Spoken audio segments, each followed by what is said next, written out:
Crossover. Oh, killer crossover. Just crossover. You just crossed him over and danced him. Another victim to the crossovers. Cross him up and sit him down. It's time for the crossover, powered by Everlevel Concrete Repair. Sorry, in Omaha at everlevelconcrete.com. Oh, is Huss going to have to record those now?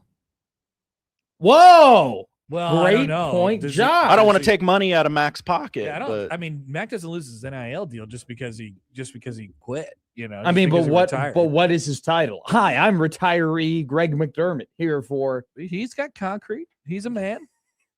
You know? His driveway matters more than ever. Do you have to be the head coach of Creighton men's basketball to have concrete? No, you not don't. to have concrete, but possibly to have the Everlevel deal. I never thought in my career that there would be as many people who would tweet at me about cement as there has been over the last couple of days. Yep. There's been you got lot triggered. of. So, no, I didn't get triggered about cement. I don't want to hear cement ever again. I'm gonna kill myself. Is that? I didn't say that. That's what you said. That is not what I said. That's what I heard. That is such a misquote. That's ridiculous. I would never say anything exactly like that too. No, I don't sound anything. That sounds like Beef Man.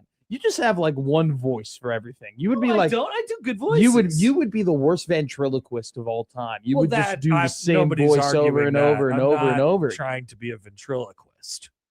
Why not? Well, you don't like ventriloquism? I like ventriloquism. Are you saying that there's no money in ventriloquism? Are you saying that they're dweebs? How dare Jeff you, Dunham Connor? on line one. Wow, how dare you, Connor? Rich dweeb Jeff Dunham on line one. Rich dweeb Jeff Dunham. To be a absolutely disgusting and just out of character for you to insult such a profession like that. Screw ventriloquist. Whoa! I hate Quote them it. boys Mark and that. girls. Mark that down and never put it on the board, please. All them homies. Screw them all. How many ventriloquists do you know? 48. Do you know 48 ventriloquists? Yeah, I think you're running with the wrong crowd. I know. I hate them. If you know 48 of the same profession, Bunch of B words. that's kind of tough. I hate them. I do good voices though. No, you don't. All you you complimented me on my voices. All before. you've ever done is you just lower your voice. I don't think that's true. You just go, I'm Beef Man. I don't think that's true. I'm Beef Man. I'm Mr. Beef. I'm Mr. Cement. You just go a low voice and say you're Mr. something. But just because I think I do voices sometimes doesn't mean I. Can you do I a voice? care Do a about- voice for me right now that I have- is in your deep voice. I have no takes on ventriloquism. You are really struggling with a headache right Well, you're annoying me. now. That'll do it. Sorry. I'm sorry. I don't understand what you're doing. This is what you do to me. This is not true. Yes, it is. No, it's not. I'm being annoying to you and you're getting a little upset about it. Is that not exactly what you do to I'm me? also quite tired. How the turntables. I know. You don't like it when it happens to you, huh? No, I don't. Exactly. You don't like it when the shoe's on the other foot. I just am confused by it mostly. I know. I'm putting What's words. wrong? You don't like ventriloquism? What kind of conversation is that? This is me. At least when I make fun of you, it's good radio. God, this sucks. Shut up, Happer.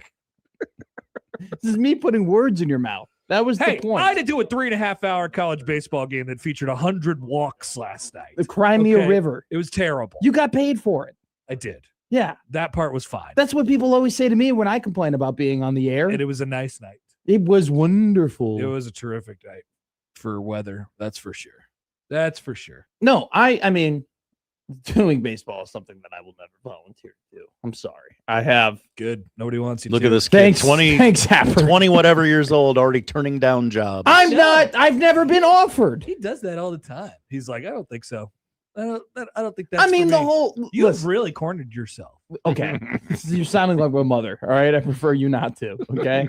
First off, I have not denied opportunities that I think would benefit myself in my future career. But when you ask me to do gymnastics on Big Ten Plus, and I don't know anything about the sport, I'm not going to do it. Yeah, that one's okay. Yeah, I'm not going to. I mean, that in college I think too. the people who are like, say yes to everything, I would say yes to 90% of things. That's true. You could say no to some things. I've never been offered to do baseball. If I was offered to do baseball, I would probably say yes, but I would think long Actually, and hard we know about it. that that's not true. Because What do you mean? You have been offered to do baseball and you said no. When was I offered to do baseball? Well, I mean, we had some conversations about what was going to happen with the College World Series. Oh yeah, but that's different than calling. that's not baseball. I've never done that before, and I don't want to do that on It's that not scale. glamorous. No, it's not glamorous. It's something I just didn't know. I don't want to do that. Okay, so I would like to be in the booth. I would love to be in the booth. Well, you don't just get to go to the booth. Yeah, Can I Exactly. be Kevin Kugler?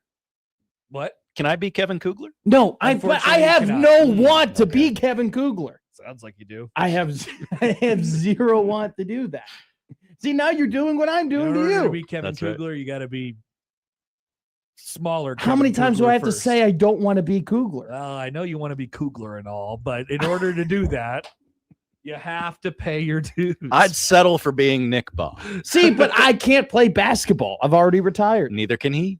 Well, he Anymore? did it at a high level at one point. He'll in his teach you life. how to get your shot up, but you know. I never had a shot. See, the one thing is that's the one thing I was Oh, never. really? That's surprising to hear from you. You usually Because- think pretty highly of yourself athletically. I do, but I was like effort guy in basketball, which means that I didn't have Foul any. guy. I didn't have any sort of skill. I had zero skill. I played hard defense. I rebounded really hard. I played pickup with a guy who was really good, and he looked at me. He goes, "You're Montrezl Harrell."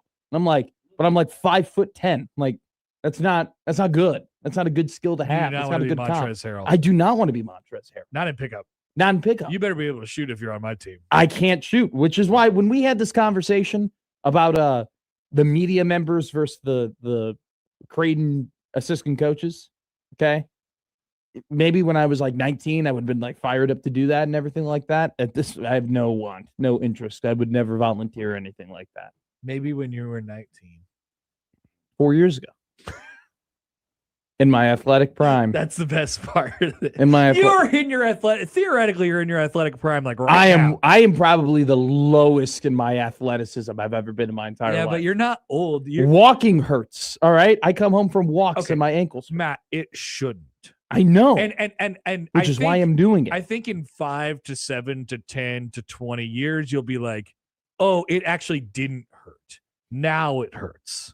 Okay, You this know? is valid. So I think you're actually okay. There have been moments this year where I took off my shirt and I was like, I'm 23. I should be better than this. You know, That's okay. I should be better. You could look out of shape and still be able to, athletically do things. I still golf. I'm golfing. Yeah.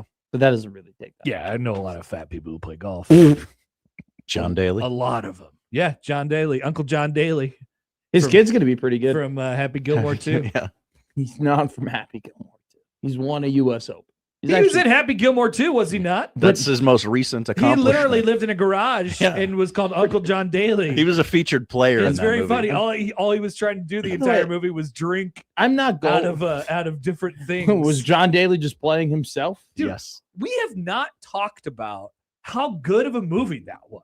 I I'm can't t- believe this is happening. That movie was a great watch. Better than I expected. I enjoyed the heck out of it. I didn't- really did. I didn't see it, and I have no interest seeing it. You should check it out. I'm not going to check it out. I have zero want to check it out.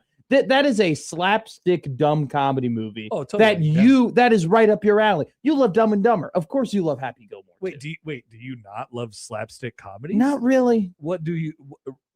Is it too low brow for you? I just don't find them funny. Really? Yeah, not really. So you're not like a Will Ferrell guy?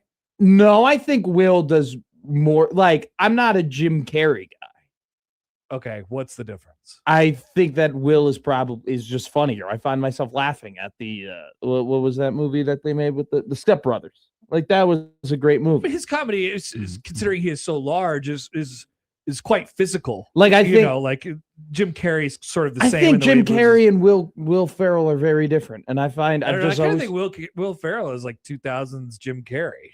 no. I think they're very different comedian. That's just my opinion, but I find Will Ferrell very funny. Like what was The Other Guys? Great movie, super hysterical. I like that movie too. I don't know if that's so much slapstick as Dumb and Dumber. Like, I think that's a little bit more cornered and clever. Okay, I think it's more so clever. I just think Will Ferrell's more clever than Jim Carrey. That's the best way of putting it. Okay, so let's just go back through The Other Guys real quick. So first scene of the movie. Aim for the bushes. Yeah, well, welcome everybody. We got these heroes. There Goes My Hero is playing, and the cops look at each other and they say, the detectives look at each other and they say, aim for the bushes. They jump off of a giant building and die, splat on the ground. And that's just a little bit more nuanced than some of the other stuff you've seen. When you use that example, It's interesting. No. I love the other guys. I will say this: Josh and I have the better shared our example. love The of the better other guys. example is Adam Sandler. Like, I'm really not in. I like Adam Sandler. I saw him do stand-up comedy at the Chai. I thought he was hysterical. I have no problem with his movies, and I don't say his movies are bad. I don't think slapstick comedy is bad. It's just it's not my type of genre. Is this true that you like children's shows? That's No, what I don't like Miss Oh. Rachel. Get out of here with that. Platcat's just being an idiot. What about Bluey? No, why would I like any children's show? I'm not Why sure would I that- watch? I'm not sure children's why show? people are saying this. Because they're calling me a child because I'm young. Have you not? But Bluey does rock. Well, I've never seen it. Yeah, it's just good. Aren't they doing like a Mickey Mouse Bluey?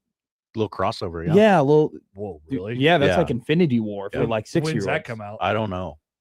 I'm Come- gonna look it up. I'm Apparently, looking they're up. doing. This is big for you. This will be big in your house. Yeah, it's It will be big in my house. For sure. We have to make sure someone doesn't premiered on know. March 21st. Oh, So it it's out. Oh, it's out. Okay, well, maybe it's been watched already. I haven't been The home. 2-minute in 3 short days. features Mickey and his friends joining the Healer family for a game of musical The statues. Heelers. How long is it? Hey, there's a voice. I'm Australian. 2 minutes.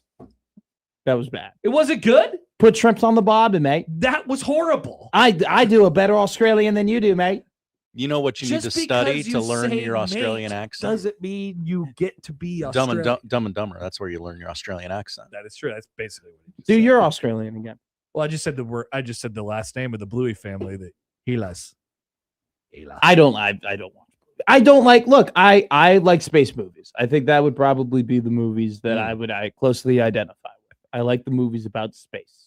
You like- Apollo 13, awesome. Well, I like space movies. Interstellar, Yeah. incredible. I've never seen Interstellar. Rewatch it. Really, you Yeah. should. It's great. I've wanted to, but I just never got around. Have you to seen it. the Martian? Yes, many times. God, I'm rewatching it right now That for movie's like good. the 15th time. Yeah, I like that movie. I don't think I like it as much as everybody else does. It's a great rewatch. Yeah. It's an But ultimate rewatch. I don't know that I like really love it. As Like much I as saw. everybody else. Have you seen the Project Hail Mary movie? Probably No. not. Like I don't think that's a great rewatch, but it's a very very good movie. I haven't seen Gravity. Have you seen Gravity with Sandra Bullock, Josh? I have. Is it yes. good? Sandy No. B. Really? Really? Just straight up, just not. It got nominated for an Oscar, didn't it? I got nominated for Best Picture. Yeah.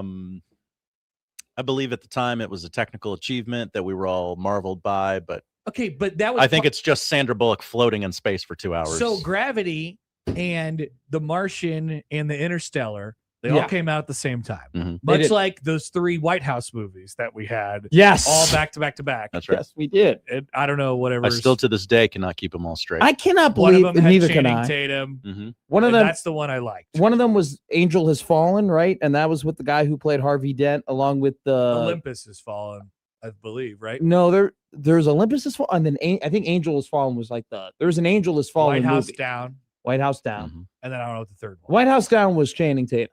Yeah, I like that one. Jamie Foxx is the president. That was that one. That's right. Is that the one where the vice president was the bad guy? Pretty sure that's all of them, by the way. Spoiler alert.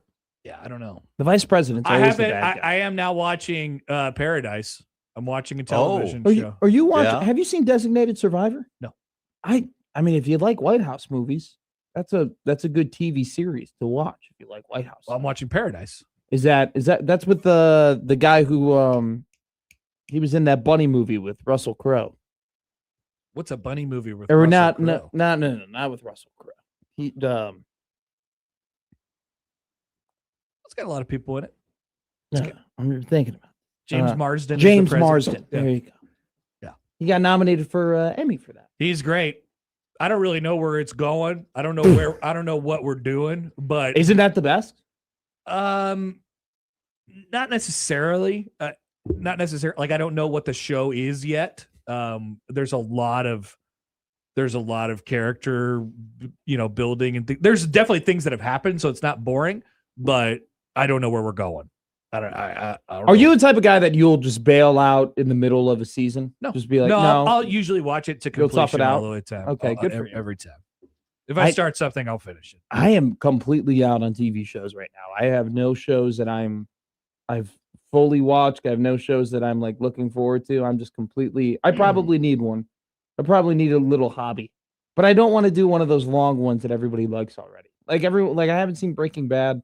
I don't really have an interest in watching Breaking Bad. Why not? It just just everybody Don't care for meth? No, yeah, I don't care. I don't care for meth. I don't know. I just want to You be. don't care for meth. No, I do not care for Okay. meth. I'm not. No, not if meth. offered meth, you would decline. I would decline meth. Okay. Yes. Just want to really nail you down on that. Watch Breaking Bad and then see. Well, doesn't he put like chili powder and things like Well, he that? starts off with the chili pea, but The chili pea. later on, it's chemically very pure. Okay. Very pure. It makes meth look good. You said very. It does. There's really Good for the there's only like writers. one guy on the show that like has meth mouth. It's one of the side effects of the show is that it made meth like really popular. Not that meth wasn't already popular, but everybody was trying to be the new Walton. At Jesse. any point, did you look at meth and you're like, you know what? I would give it a go while watching Breaking Bad. Like doing it? Yeah. No. Okay, I don't good. think that I would want to do meth. Okay. Great take, Connor. Thank you. That's very well mannered of you. But I like the show a lot. Yeah, I know. I just it's one of those things where it's just me being different. Like I'm just being a contrarian to be a contrarian. So Yeah. I just don't want to watch Breaking Bad. So same thing with parking lines, it looks like too. Yeah, you rebel against those as well. So can we explain what's going on here? There's a picture surfacing around the internet. Damn where, paparazzi. Matt's car was not hugging the line, It's not even close. not He's Sorry. zigzagging the line. not in Not crooked. even close. It's not close. You are Can- in two parking spots. I can't actually tell you something unique that happened today while I was parking. An excuse.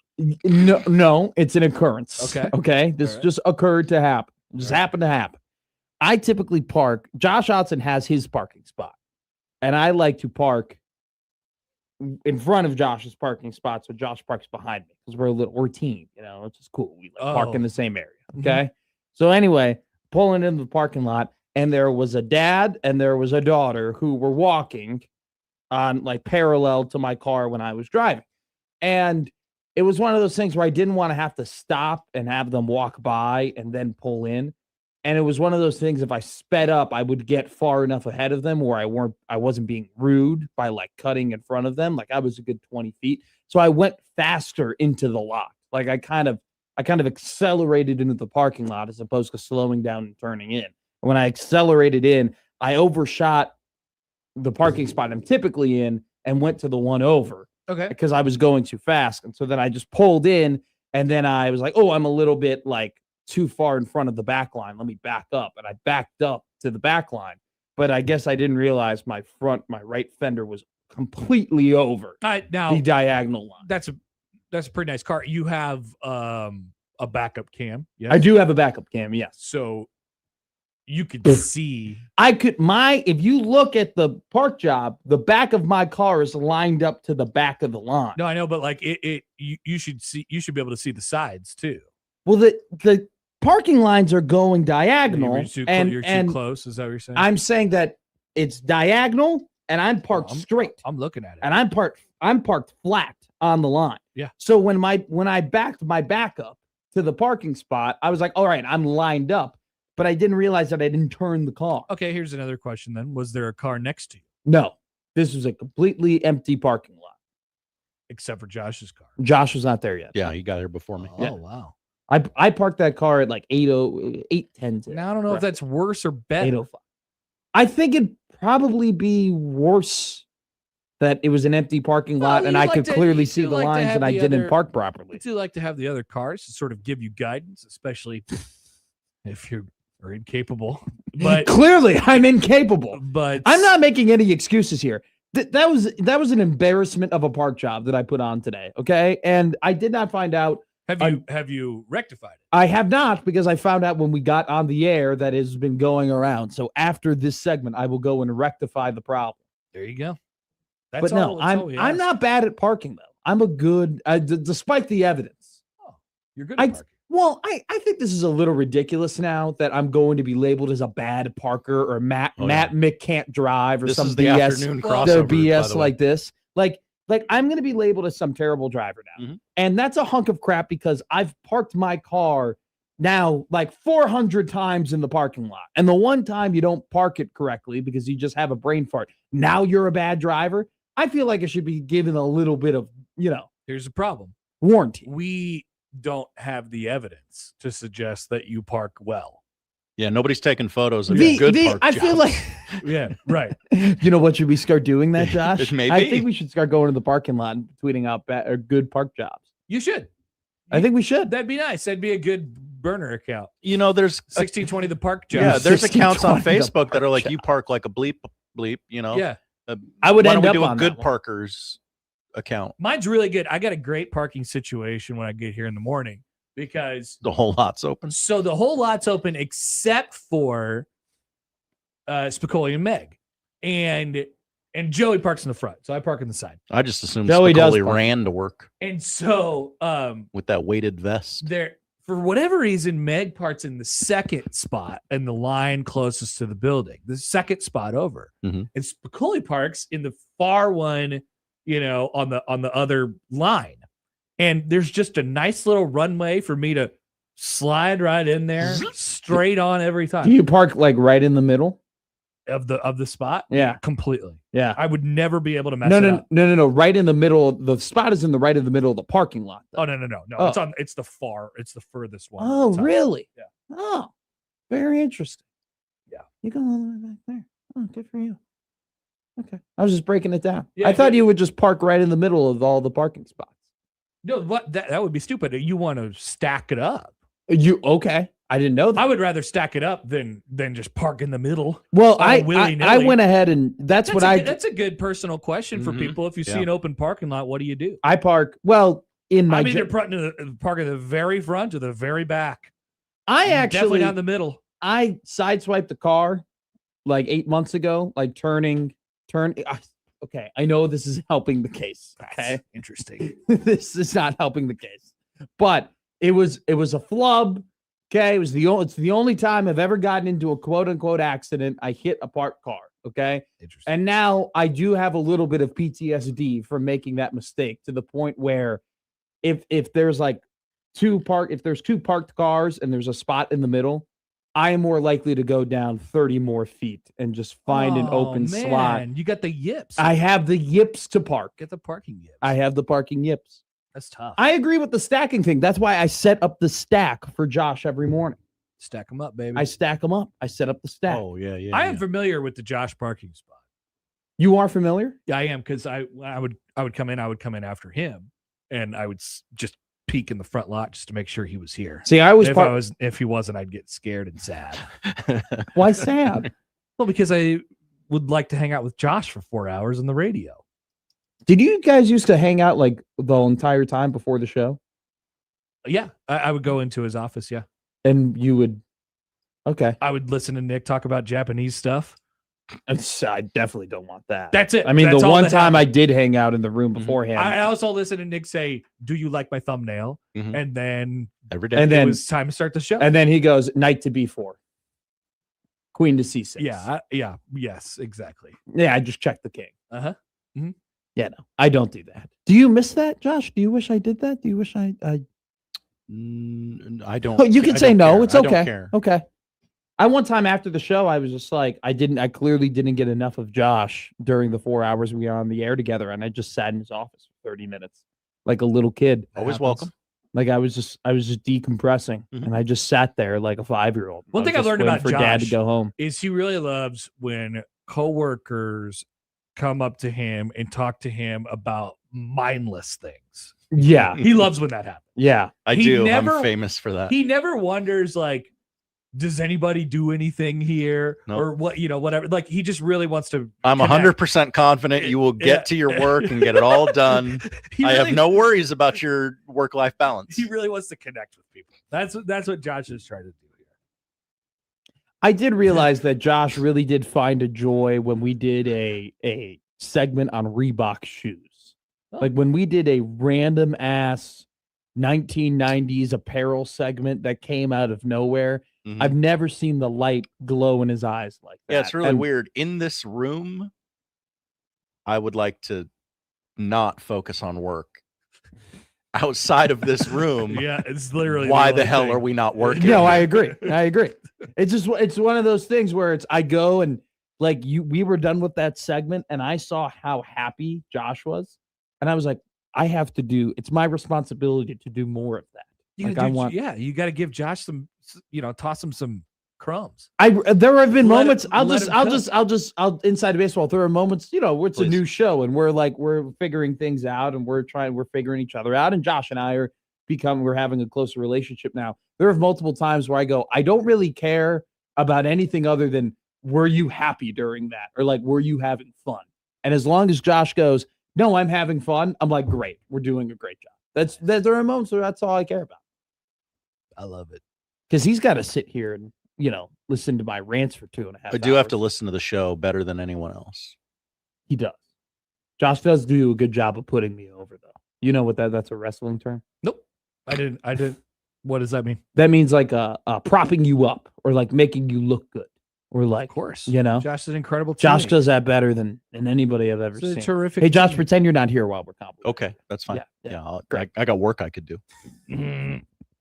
Were you being sarcastic when you said that Josh likes it when people talk about mindless things to him? Oh, incredibly. Okay. I was. See, I'm going to be real with you, Yes. Connor. Sometimes I can't tell whether or not you're being sarcastic, and it's quite terrible.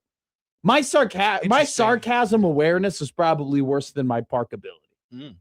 And we know that's pretty low. Oh, wow. And it's not. All right. It's a little bit above average. I just had a bad day. All right. So do we need to like make notes? Do we need to say, hey, look, this is sarcasm? Do we need a sign? No. I feel like it sort of takes away from the sarcasm. Exactly. You have to I think it's a explain it. part of the game where I'm like now thinking about it later is like, is Connor being serious or not? Yeah. Well, you just have to think about the words that I'm saying. Like, wait a minute. Does Josh actually like it when people come up to him and say stuff randomly? Probably not. Probably right? not. Does he see? Would anybody really like that? I don't know. I thought you were revealing a new thing about Josh to me. I was like, oh, I never really knew that. Oh no. Oh no. Oh no. Will he let out an exacerbated sigh and drop his shoulders when you come up to him? Or will he smile with glee when you show up to talk about the friend that did the weird thing to you? Well, Josh has done a really good job of making himself not very approachable. I totally disagree. I find Josh could be the most approachable person we have in the you're office. Right. He is. He is a good listener. Do you think Nick is approachable? Interesting. Approachable. Never word it like that. Approachability.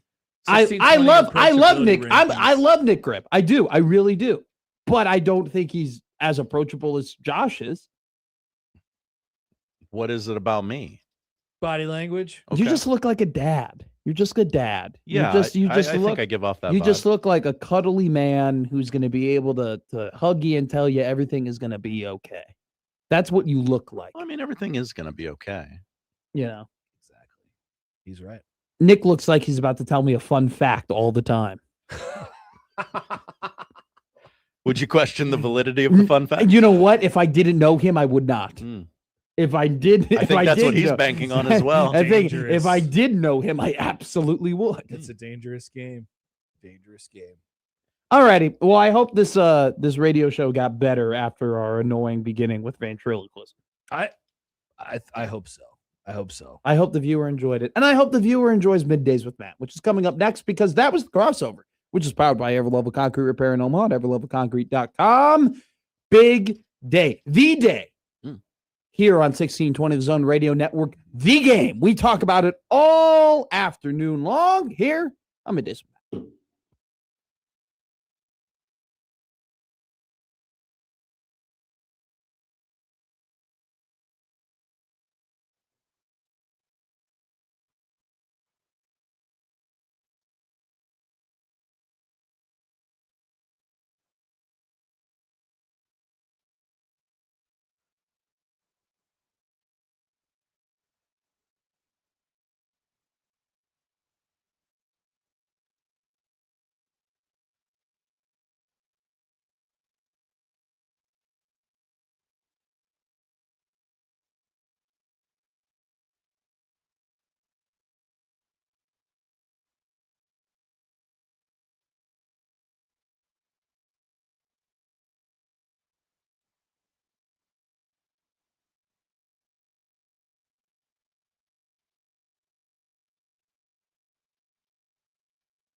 I need your help. I can't tell you what it is. You can never ask me about it later, and we're gonna hurt some people. Whose car are we gonna take? I have a lot of things I want to get off my chest. That's an absolutely horse crap call. Make room for Daddy. But they are who we thought they were, and we let them off the hook. Chicago is.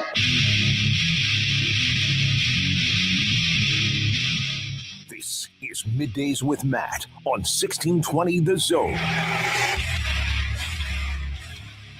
Middays with Matt live and rolling here on a beautiful, it's a good Thursday morning. I woke up today, I made my long walk, my trek to my car in my parking lot at my apartment where I did properly park in that parking spot last night. Okay, good. Just making it clear. And I was walking out and I thought, is it spring yet? It felt like it, dude. The wind, I believe it is, yes. The breeze.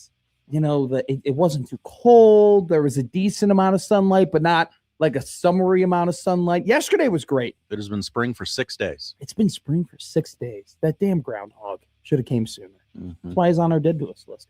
I was feeling great. I was feeling the weather. Yesterday's weather was phenomenal. When I hopped into my car, it's at 84 degrees. I go, good God. I hate the heat. I'm not a summer guy. Let's just make this clear. I'm not a summer guy. This is the spring and the fall are because I'm a pasty boy. You know, I've noticed this I'm a white man who likes long sleeves, who doesn't really tan too much. The Cuban blood did not really reach the surface level in terms of how my skin does in the sun. Okay. I burn like a tomato. This is my weather. You and Michael Severe? No, not Mike. No, we don't. Michael is tans. I'm white. Michael's black. He was so red when we talked to him in Costa Rica. I thought I was seeing some. I was like, is it only me who sees the pure? I mean, it was like he put blush on. It was crazy. Then he said, "No, what do you? I don't burn. I tan." Mm-hmm. And then he made it very clear. He goes, "I'm black." That's what he said.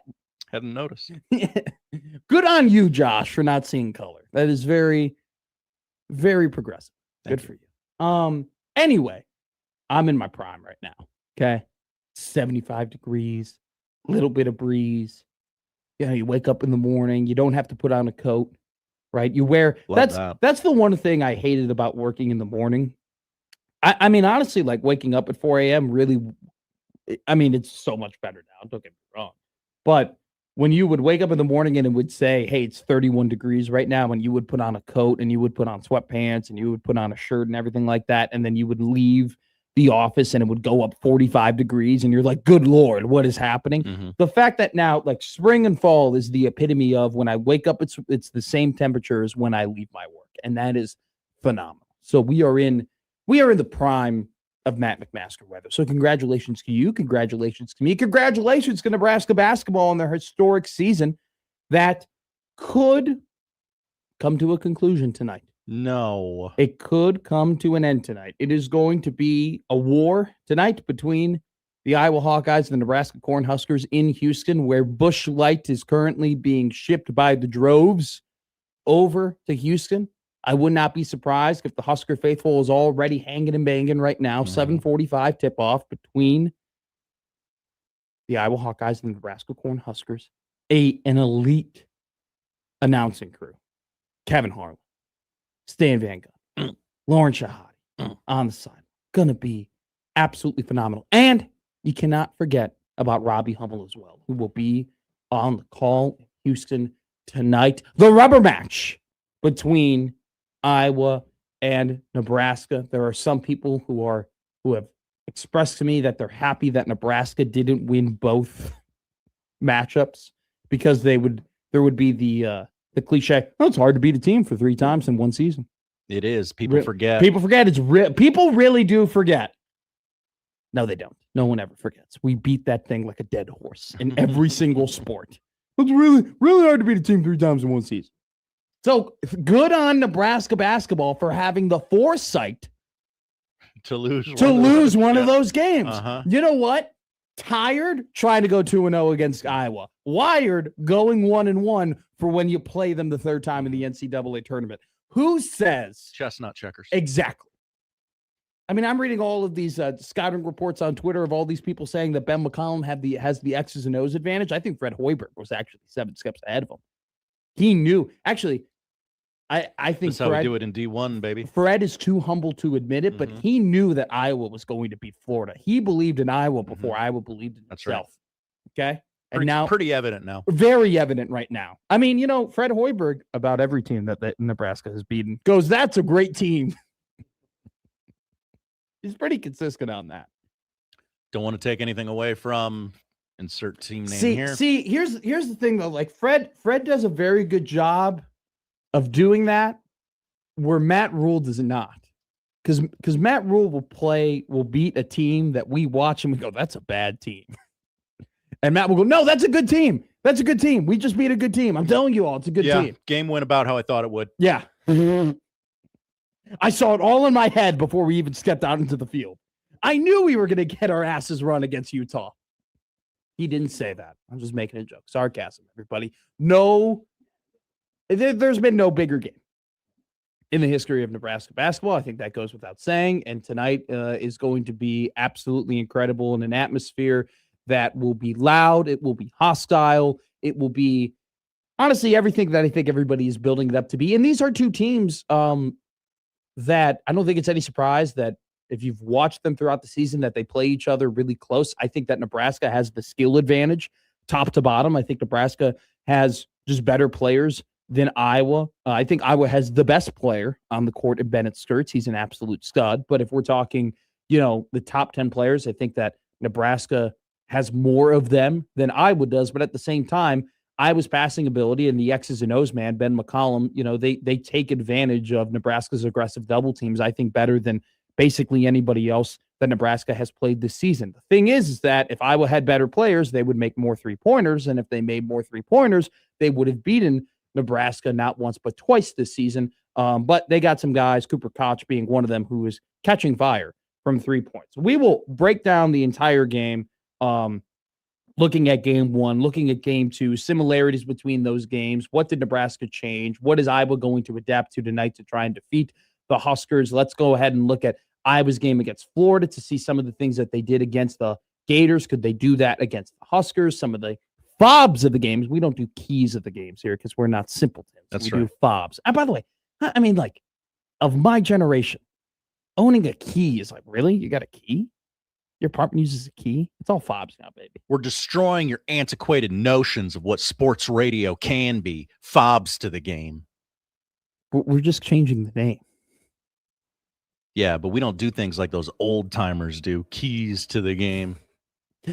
I actually think that the beauty of Middays with Matt is that we do some of the things that the old timers used to do that they can't do it. That they shut up, kid. You don't know what you're talking about. They don't think they can do it anymore. I mean, have you heard of This Week in Women's History, which we're doing at 12:45 today? Stay tuned.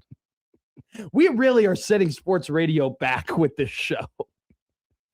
They said you can't do Babe of the Day anymore, and we said, hold on now. Hold our beer, literally and figuratively. We'll probably crack a couple after the show. After the show. After. There's a baseball game on in like an hour. We could drink a beer and watch a baseball game together. Shh. Hey, team meeting, real quick. Okay. All fair. Yeah. All fair team meeting. Don't tell him that. We were making a joke. That Sorry, I was just really excited about camaraderie. No, I know. No. We have a ton of camaraderie. We have this really, like, I don't know. You're like my cool uncle, kind of, a little bit. Like, you're not. People say that about Yeah, me. I know. It's like a good vibe. And it's like, what does the cool uncle do? Like, he goes ahead and we have a beer together. You weren't supposed to tell the audience. Sorry. Now the coworkers might be listening, and they're going to be. Oh, then they're going to come in here. They're going to come in. Heard you guys are having a beer. Can I get in on See, that? I love how we think here, because here's the thing. I'm not worried about them snitching on us. No. I'm more so worried about people that we don't like coming in here and then having a beer. Yeah. It's just you and me having a beer. Really should have thought this out. This one's on me. I point the thumb. All right. You want to go back on there? Yeah, let's get back out there. All right. Give it all we got. All right, great meeting. Yeah, good stuff. Wish you guys could have been in All on right, that. seriously. Now, what we did talk about during that meeting, which we do want to throw out there, it's opening day today. For a lot of teams, but not all of them. Why are 6 teams not playing today? Can you explain that to me? I don't get it. Why in I a don't get it. society? So if you look at the history of man real quick, right? Mhm. Like humans collectively, in terms of average smartness, have never been higher. Like our IQ and Yeah, our yeah, intelligence okay. together Mhm. has never been collectively as high as it is now. Yet we keep doing stupid things, right? We keep doing very, very stupid things. The things we do are dumber than ever. Literally, how is like it's a paradox. It's a contradiction. How are we so smart as a society yet we keep doing stupid things? And I'm not talking political. I'm talking like having Jameis Winston take up a whole inning and a half yesterday on Netflix, rambling about some BS while they're in a fairly competitive baseball game. Why are we doing that? And also, why aren't all the teams opening up on opening day? Also, too, I don't feel like it's opening day because we had a night game yesterday. You know what I'm saying? I feel like we already That opened. threw everything off. Royals fans, Braves fans have to watch their coworkers.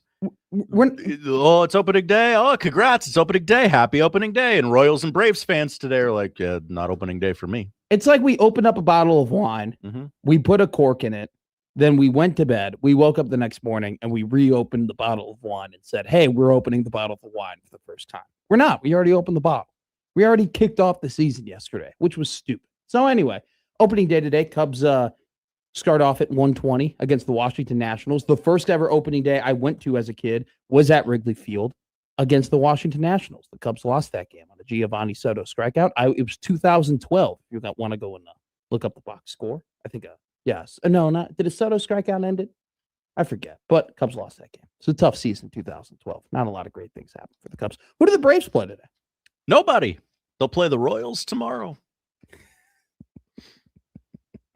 So I see where the where the nucleus of your complaints are coming. That's right. From. Okay. Well, you get to watch them tomorrow.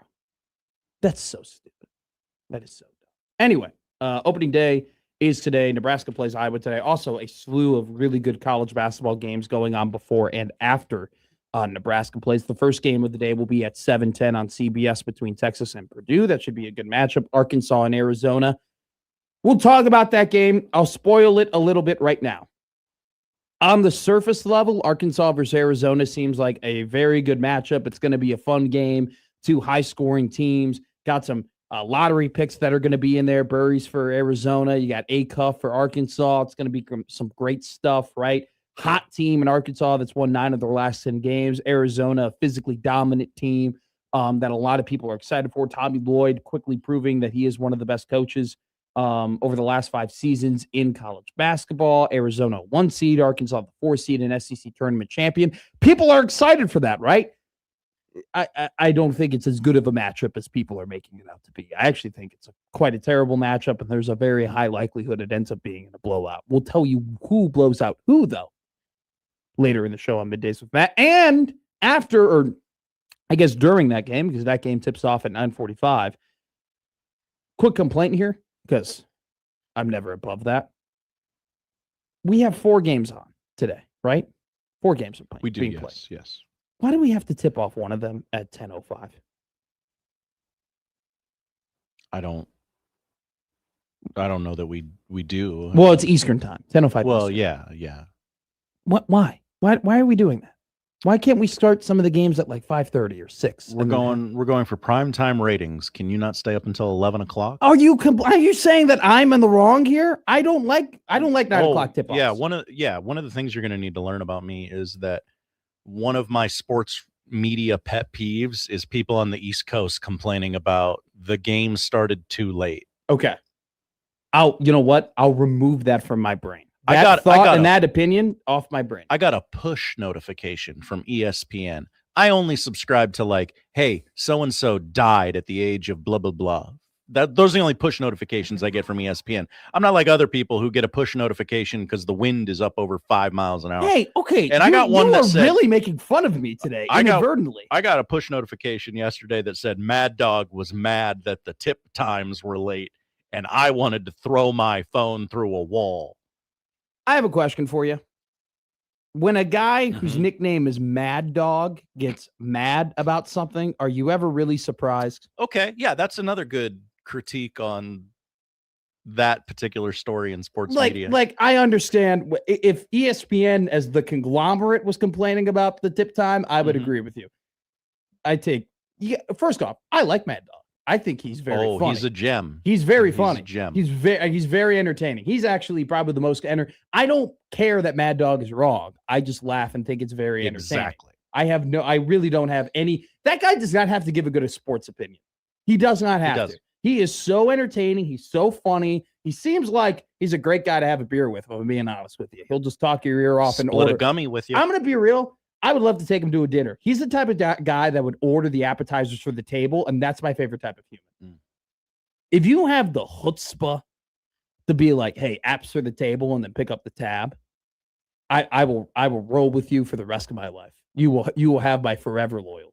But anyway, yeah, no, I'm not surprised by that. I'm also not surprised that you don't like people who complain about tip times, which is why I will now relinquish my hate for tip times. I'll never complain about it again to keep this show stable. It's a basketball game. It's 2 hours. It's done at midnight Eastern. That's fine. It's fine. We'll talk about Texas Purdue. We'll talk about Nebraska Iowa. We'll talk about Arizona, Arkansas, and Houston, Illinois. I think Houston, Illinois is the best game on the entire slate for the next 2 days. I think that is by far the best game that we will watch. I don't think St. John's and Duke is better. I don't think Arizona, Arkansas is better. I think that this is the game of the week until we get to the weekend. So excited about that one. We'll talk about some local transfer portal stuff, some guys who were from here and guys who played here or in the transfer portal. We'll talk about that. What does it mean for their teams and maybe the potential teams that they'll go to? We'll also touch on, is the North Carolina job going to turn into the Penn State job? We've had multiple coaches at this point either negotiating contract extensions or they are telling people, I ain't going anywhere. So we'll see about that. We'll go to the Prairie Flower Casino hotline, 42951-1620. Prairie Flower Casino, play longer, win more. Jason's on. He wants to talk about Nebraska basketball. Jason, how are you, my friend? Big game. Hey, thanks for taking my call. Yes, Nebraska has crashed the Big Dance in a very big way. I'm not surprised they're in the Sweet 16, but I am surprised they're playing Iowa. Yes. The last time we played Iowa in Iowa City, it seemed that we were in control of the game until the last few minutes, and then there's a couple bad calls, and Iowa pulled the game out. And the game down in Lincoln, we were up by 10, and it went into overtime, but I think Hoiberg's got it figured out. And I expect Nebraska to run away with this one. Just because, number one, both these teams are in uncharted territory. Yeah. Iowa's got a new coach, and he's a good coach too. I like him. And Hoiberg, of course, is well known. But I just have a feeling Nebraska's going to run away with it. It might be close for a half, but I think they're going to get hot from behind the 3-point line and just start raining on Iowa. But, Iowa's going to make it, they're going to make it an ugly game, I'm pretty sure. And it should be entertaining. But if Nebraska does lose, you better hide the women and children is all I got to say. Okay, will do. Thank you, Jason. Hide the women and children, he says. They say you can't joke about that anymore. No, you can't. Jason begs to differ. Want to be crystal clear about who said that. I am laughing at it, though. I am guilty of finding that funny. No! I just can't believe people say that anymore. Okay. All right? Okay. The fact that out of all of the great sayings that we now have in our vocabulary, the first thing that pops in your head is hide the women and hide the children is wild. It's a basketball game, okay? Just, I know. Mike Schaefer was on the I-80 pod yesterday, and he made a very good point. At this point, no matter how you slice it, if Nebraska season's end, it's going to be very tough to get over. We talked about this on the show earlier. It will be, unless maybe one certain thing happens. But other than that, it's going to be tough when this team, if this team ever loses, right, which it's still in play. Good show for you ahead. 12 o'clock, we're going to have Mike Schaefer joining us from Houston. At 1:15, we'll have Lauren Michelson from Gay TV. She has boots on the ground over in the Big H. But coming up next, our favorite, the man, the myth, the legend, Stephen M. Sipple joins Middays with Matt here on the 1620 The Zone Radio Network.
Now, back to Middays with Matt on 1620 The Zone.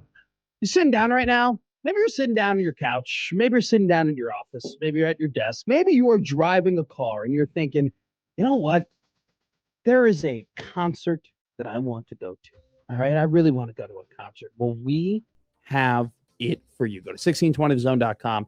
Plenty of concerts and opportunities for you to win tickets, whether it be to George Thorogood and the Destroyers, whether it be to Zach Bryan, who's going to be playing at Memorial Stadium April, whether it be to Chris Stapleton and the All-American Road Tour. I mean, there are plenty of opportunities for you to go to 1620thezone.com and win your way to fun events. We also want to let you know about the Omaha Food Fight. That's also at 1620thezone.com. The Edible 8 is underway, and the field will cut in half as the fourth round voting ends after Sunday, March 29th. The Foodie 4, featuring the 4 remaining contestants, will then run from Monday, March 30th until Wednesday, April 1st. So a very tight voting window to decide our champion of the Omaha Food Fight. You can vote now at 1620zone.com for your favorite restaurant and see if they advance to the Foodie 4 as we are awaiting the call of Stephen M. Sipple, who I'm going to assume the entire Husker Online crew is in Houston, or maybe Sip is a part of the 93-7 ticket crew. We also, hey, don't forget, we're going to have Mike Schaefer on here at 12 o'clock. He is also in Houston along with Josh Peterson, who's giving us local exclusive content about all of the happenings between Nebraska and Iowa tonight. Tip off at 6:30 between the two Big Ten sides. The Iowa Hawkeyes haven't been to a Sweet 16 since 1999. The Huskers have never been to a Sweet 16. Tired. The Huskers have never been to a Sweet 16. Wired. It would be history for Iowa tonight because they would be the first team ever to beat the Huskers in a Sweet 16 game. Nobody's ever done that Nobody's before. ever done that before. Nebraska is undefeated in Sweet 16 games. Not enough people are talking about that. No one has been able to defeat Nebraska in a Sweet 16 game. It would be a hell of an accomplishment. I mean, how long has Nebraska been playing basketball? No one's ever been able to defeat them in the second weekend. You know, there's a lot of people who are very positive about the direction of Nebraska basketball.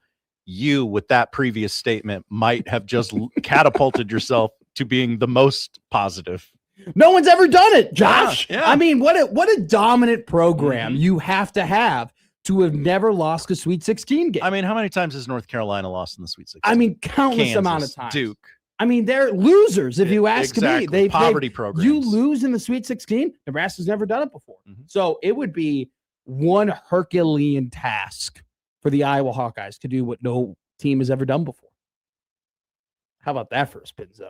It's incredible. You can't tell me I'm not a Nebraska basketball fan. You can't tell me I didn't go to 40 games over 4 years and graduate from that school. Here's the one thing. I will say this. I was fortunate enough to see them play. That was a big part of going to the Big Ten tournament for me, was because I had never seen them play in person until I had gone to a Nebraska basketball game every single year from 2020 to 2025.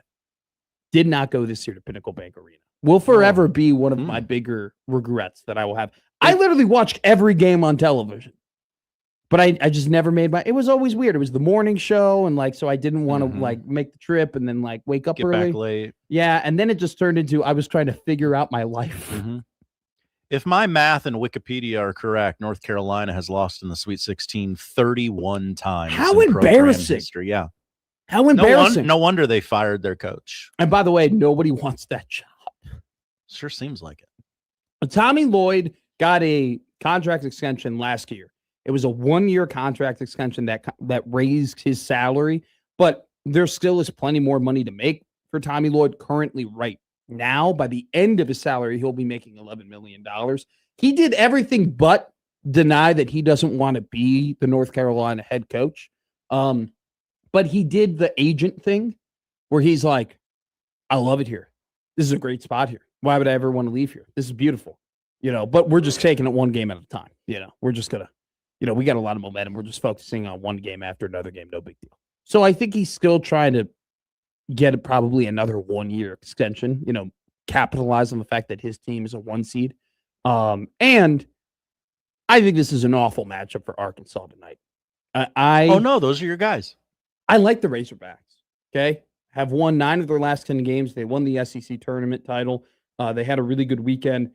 They beat High Point, who was a very competitive 12 seed. But they did a good job of kind of keeping them in the distance. They did come back at the very end and make it slightly threatening, but they were able to pull away. Darius Acuff, I think, is currently the best player in all of college basketball. He's definitely not the top NBA draft prospect, but I think he's playing the best basketball out of anybody in the country right now. Scored 60 points over his first 2 games in the NCAA tournament.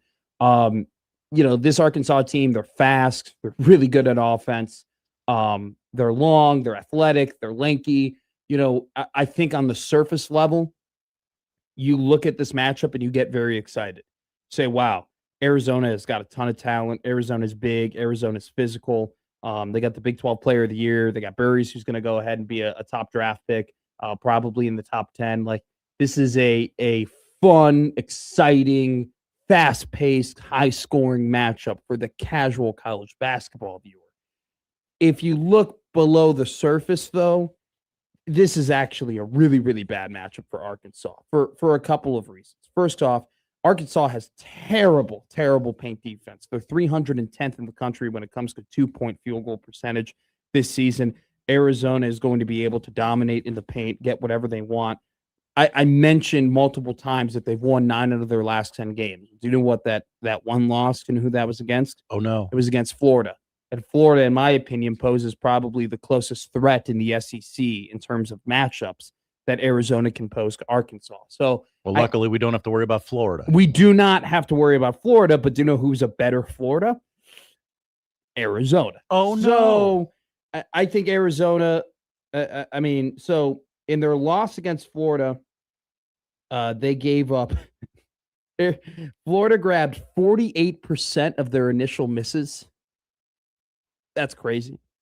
They were 62% from 2, the Gators were, in that win. Arizona, I think, will dominate in the paint. I think, as well, you look at Arkansas, this is a team that they're not a very big 3-point shooting team, and they actually score a lot of their points inside the paint. And so it's this contrasting matchup between the fact that Arizona is really good at getting to the paint. They're really good at using their size and physicality to get close to the basket. They're going to be able to grab plenty of offensive rebounds against Arkansas. And then at the same end, Arkansas wants to get to the rim. They're going to have a lot of contests and a lot of trouble finishing around the rim because of Arizona's defense. And once again, it's just you cannot say it enough. Zona's size is overwhelming, and it's not just their starting 5; it's 1 through 8. And so, I could see Darius Acuff scoring 30 points and Arkansas still losing by double digits. I just think that it's going to take a really bad Arizona shooting day in order for Arkansas to win this game. And that's probably the scariest place you could sit in the NCAA tournament, essentially relying on a team to go ahead and be bad. Okay, hey, if we're going to win this game, like this team is going to have to miss a lot of shots. You do not want to be there. I don't think that'll be the case for Nebraska tonight. I actually think out of all these matchups, Texas, Purdue, Houston, Illinois, and Arkansas, Arizona, along with Nebraska, Iowa, that this is the one where I'm like, I don't know. I just don't think it's going to be a good game. I just think that Arizona is going to be unable, unfortunately, to take advantage of all of the things that Arkansas doesn't do well. I love the Razorbacks. I think the Razorbacks are a very good basketball team. I have them in the Final Four for a reason. That's but right.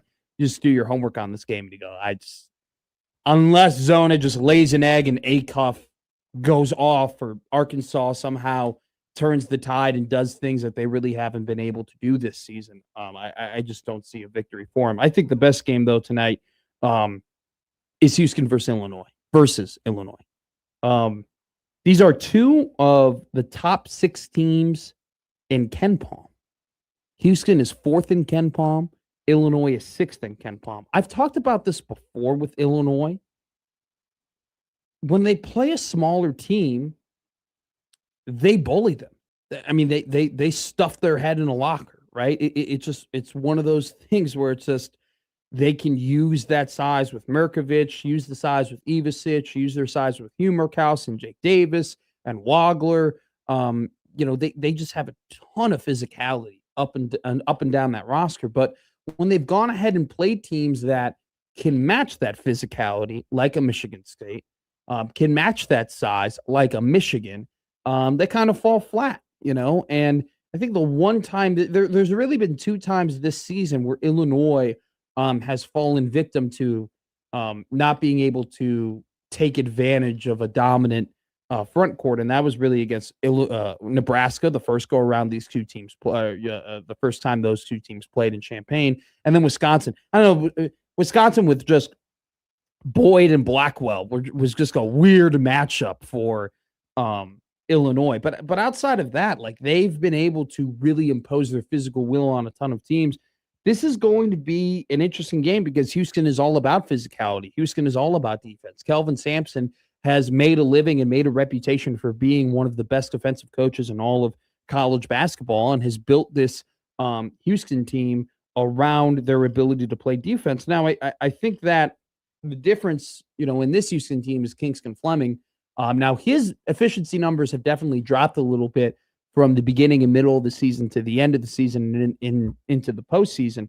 But I think this is a great matchup from the fact that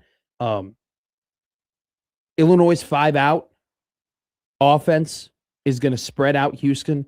And if Houston does get aggressive on double teams, if Houston does try and over pursue the basketball, I think that you have ball handlers like Kylan Boswell who are going to be able to be creative out of those doubles. We've saw it with Nebraska, especially in the second game at Pinnacle Bank Arena, that Illinois does do a really good job, especially with Merkovich in the post, getting out of those double teams, swinging the ball and finding quality shots. And then you just also have Keaton Wagler who can go ahead and, get a bucket on his own. And that's the one thing about this Illinois defense, or Illinois offense rather. Yeah, they can space the court out 5 out, but they also just have plenty of guys who can go and get their own. And so you combine that with, all right, it's going to be harder for Houston to be as physical, at least with multiple players, because of Illinois spacing. And we know that Illinois, when they do have those double teams, they're able to get out of them and create high quality shots. I think that's going to be difficult for Houston. And then you got to look at Merkovich being, 6'11". You got Ivasic, who's basically, 7 foot. And then you got the other Ivasic, who's, 7 foot coming off of the bench. Illinois is going to be able to match size with Houston, especially around the rim. So I think that Houston's trump card is that when they are at their best and they are clicking on defense, you can't really do anything about it. Like, they can just turn the lights off and it's game, set, match, especially if Fleming is having a really, really good day. At the same time, I think that this Illinois team poses probably the most amount of threats that you can to Houston. And look, when you play Houston, you got to clear the boards. Okay. You cannot let them offensive rebound. You cannot turn the ball over. And you got to be good in the half court. And Illinois does those things. Illinois clears the boards. Illinois is top 10 in turnover rate. They're good. They're a good half court offense. Like, I really like Illinois' chances to beat Houston tonight. I'm not willing to put money on it. Okay. Oh no. But there's a reason I bet Illinois to win the national championship all the way back in February. And it's just, I think that when we talk about teams that, we always say this, and it's a cliche, but it's turned into the truth. This tournament is all about matchups, right? It's all about how you match up against the teams that you're playing, and it's about guard play. Great point, Josh. Thank you. Wagler. What? I'm just saying, it's a good point. Wagler, when we talk about guard play, though, we're really referencing the ability to have a guy who can put the ball on the court and who can create his own shot, right? Like we say guard play, but it's really just, all right, 4 minutes left in the game. Like, do you have a guy who can go and get you a basket, or do you have a guy who can just go off from the 3-point line? Like, that's what we're referring to. And Illinois has that in Wagler. But I also just think Illinois top to bottom is very much a chameleon in terms of the matchups, in terms of the teams that they play against. I don't think there's necessarily a terrible matchup for Illinois. I think when Illinois is playing their best basketball, they're incredibly difficult to beat. It's just this Houston team is very well coached, and they can counter. If you can counter Illinois size, you're going to have an ability to beat them, and that's what they can do. Texas, Purdue. I think this is just a what type of Purdue do you get game. You know, I just think if Purdue plays their best basketball like they've been playing through the Big Ten tournament and into the NCAA tournament, I think if you get the performances that you've gotten out of Trey Kaufman-Renn and Oscar Clough, along with Fletcher Loying and his outside shooting ability, they're going to be able to beat Texas. Now, Texas has those two guys down low. They were really, really effective, especially Gonzaga getting to the paint. I was impressed by that. They've played their way into the Sweet 16. I think it's been a very impressive coaching job by Sean Miller. But I think that this is one of those games where it's going to take Purdue, because they match up really well against the things that Texas does well. I think if Purdue can just play their best basketball, they're not going to have too many problems handling the Longhorns. We're going to go to the Prairie Flower Casino text line. We have some texting. Pedro texting. Hi, Pedro. Hi, guys. I have to say I'm truly conflicted about this game. I really hate Iowa. And as a Blue Jay fan, I don't want the Husker fans experiencing the feeling about getting to an Elite Eight game. Creighton went to the Sweet 16 and faced someone they had to figure out in 2 days. Nebraska gets to face a team they have played twice this year. I want Team Corn to win this game. Pedro. There's a lot of people. I got some text messages from Nebraska fans about Alan Huss saying the whole we see everybody in red, we're going to flip you back type deal. And, we're going to keep receipts and all that stuff. Just quick comment on it. If I had a coach at his introductory press conference, and this is the Bear fan in me, and he didn't acknowledge our arrival, I'd be like, what the hell, man? If you're a fan of the Bears and the Bears hire a new coach, which they do often, it's true. That head coach better say, I don't like the Packers, or I hate the Packers, or we're going to take back the North, or I don't even eat cheese, or something to that extent. Or, Ben Johnson put it the best. He's like, I really enjoyed beating Matt LaFleur 2 times a year in Detroit. Boy, that's a thing now. Oh God, yeah, it's a thing, and we love it. It's a rivalry now. From that lens, as somebody who would identify as a Nebraska basketball fan, all right, cool, man. Thanks for acknowledging us. Thanks for acknowledging the fact that we're having a great year. Thanks for acknowledging the fact that we've kicked your ass the last 2 seasons. Like, perfect. I think Connor talked about this. When either side gets a new coach, it sort of changes the dynamic of the rivalry. 1,000,000%. Because everybody wants to play it differently. And so him just being like, hey, we acknowledge the fact that our rival, our in-state rivals having a really good year, but we want you back. We're not going to forget what you did, but we want you back. I think that was a very easy way going about it, by the way. I don't think he wasn't throwing shade at Nebraska. He wasn't saying that, the red isn't going to last, or we're going to make this a blue state again, or anything like that. Shade at J-Skers. Yeah, he's just being like, hey, we'll welcome you back with open arms, but we know what you did. Yeah. We know what happened when the going got rough. I don't have any problem with that. In terms of Pedro being conflicted, yeah, I just, sometimes you don't have to pick a side if you're conflicted. Oh, what a take. Sometimes you just, I know, that's like the pot calling the kettle black over here. Really? Matt McMaster told me that I don't really have to pick a side. You guys, I got to reevaluate. Matt McMaster said I don't have to have a take on this. So I must really not have to You have must a take really on not have. No, you can just watch the game. That's the one thing. The people who go like, oh, I bet, so I have a rooting interest. I'm like, you could just watch the game to like the game. It's an exciting game. I'm excited to see how it shakes out. Done. From the 402. Hi, 402. Matt couldn't do keys to the game because he would just lose them. Here's the funny thing from the 402. Oh, no. When I lose my keys, I lose my fob as well. So I lose the fob just as much as I lose the keys. The fob is on the keys. The fob is the key. But no one goes, I lost my fob. Has anyone ever said that? I've lost my fob. My fob was on my lanyard. No, there you go. I lost my house keys. We just call fobs keys. But keys aren't fobs. Yeah, You've never called a key a fob, but you've called the fob a key. I have. Yes, you're exactly correct. It's like the square to the rectangle argument.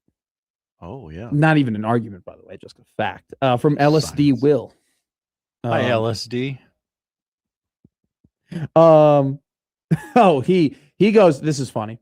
He goes, Matt, high energy, low likability. He's a legend in his own mind. I hit him back with, thanks, Will. And he goes, of course you knew a troll when you saw one. You are good. I'm going to kill him with kindness, Josh Hodson. One at a time. One at a time. We'll get them all back. Did they leave? I don't think they left. I don't think they They left always either. say they do, but then they're here the next day. I know. That's just like John. John's always mad at my takes, and yet he's here every single day listening to the show. Yeah. We love you, John. So that's the breakdown of all the other games that are happening today. Arizona taking on Arkansas. I think it's going to be a bloodbath. I love the Razorbacks. I know I'm contradicting myself. We're gonna show the graphic coming up next where I picked the Razorbacks to be in the Final Four. Yeah. I just they haven't really been able to shore up any of the problems that they had in the tournament that they had heading into the tournament, and I think that Arizona exposes those problems. Sorry. I think that'll be unless Acuff scores like 50 points, and then here's the one thing too. I'm hedging my bet here. Yeah, I was going to ask you: is this an emotional hedge, or is this something you believe? So here's the thing: I provided you enough stats to let you know that I believe that this is going to happen. But if Arkansas ends up defeating Arizona, you guarantee your ass, and I'm going to be on the. I told you, I believed in this team from the get-go. Yeah, either them to way, be in the Final Four. Either way, tomorrow you get to say you were right. Now you're getting it. I don't know if you're. Chestnut checkers. I don't know if you're disappointed in me or you're impressed with my checkers. I don't know. You have to decide. Truth be told. It's okay. I wouldn't want you to tell anything other than the truth on this show. Just like I'm going to tell you the truth. I don't give a damn about your stance. I'm still mad that this game's tipping off at 9 o'clock. Oh, I mean, hey, you have your own opinion. I would prefer it to tip off at 8. Can a man get an hour? I would be willing to meet you in the middle there and say that 8 o'clock is. It's perfect. We can have games running concurrently. Just have it start at. Well, wait, because this is. Wait, I might be wrong. No, it's tipping off at 9:05. Yeah, just have the Nebraska game tip off at 5:30 or 5:45. You get out of work, take a quick shower, go to the bar. You're in and you're out. When Nebraska beats Iowa tonight, you then have 3 hours to party before you have to be in bed at 11. You guys are going to bed at 11, huh? When do you go to bed? 2? No, you do not. Yeah. I do. Okay, by the way, before we get to a break here, do you intend to always keep your red notifications on your text messages? I don't know how to do that. Do you want people to know when you're reading their text messages? I'm okay with that. Yeah. Okay.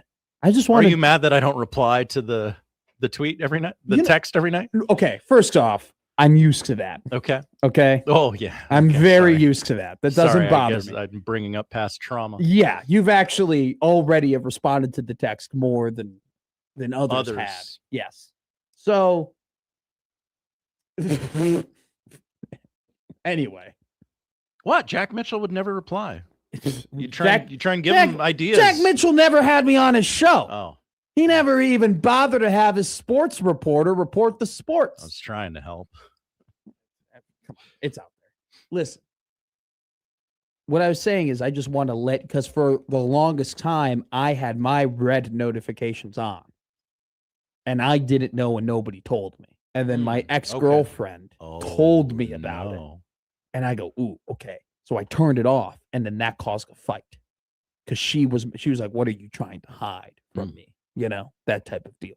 I just wanted you to be aware of that. Because sometimes people don't like that. Like I didn't like that. So thank you. But honestly, it is kind of Josh Odson to be like, yeah, I read it. Yeah, I didn't respond. What are you going to do about it? Huh? What are you going to do? Mm-hmm. What are you going to do? Do you know what we're going to do? We're going to call back Steve Sipple. Oh, we are. We're going to call him back. Yeah, I want to get Steve. I'll give it a whirl. Let's call him back. If he doesn't respond, don't worry. I got a lot of sheets of paper of things that we could talk about, but we're going to try and get Sip on. But at 11:45, we'll have the odd news. And at 12 o'clock, we'll have Mike Schaefer all here on 1620 Zone Radio Network.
Now back to Middays with Matt on 1620 The Zone.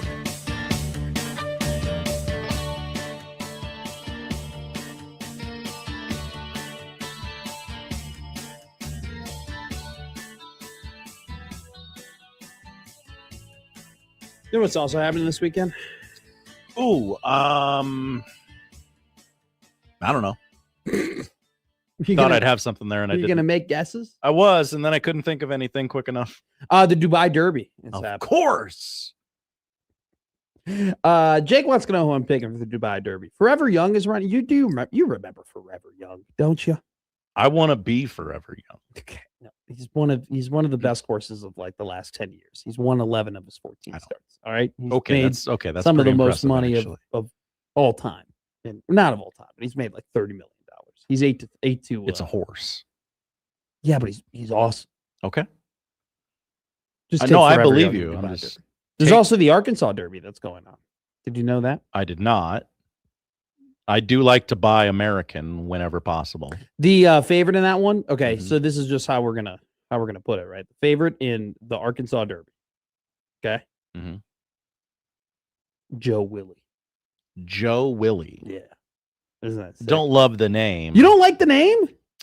No, a little too human. I don't care for that in an animal.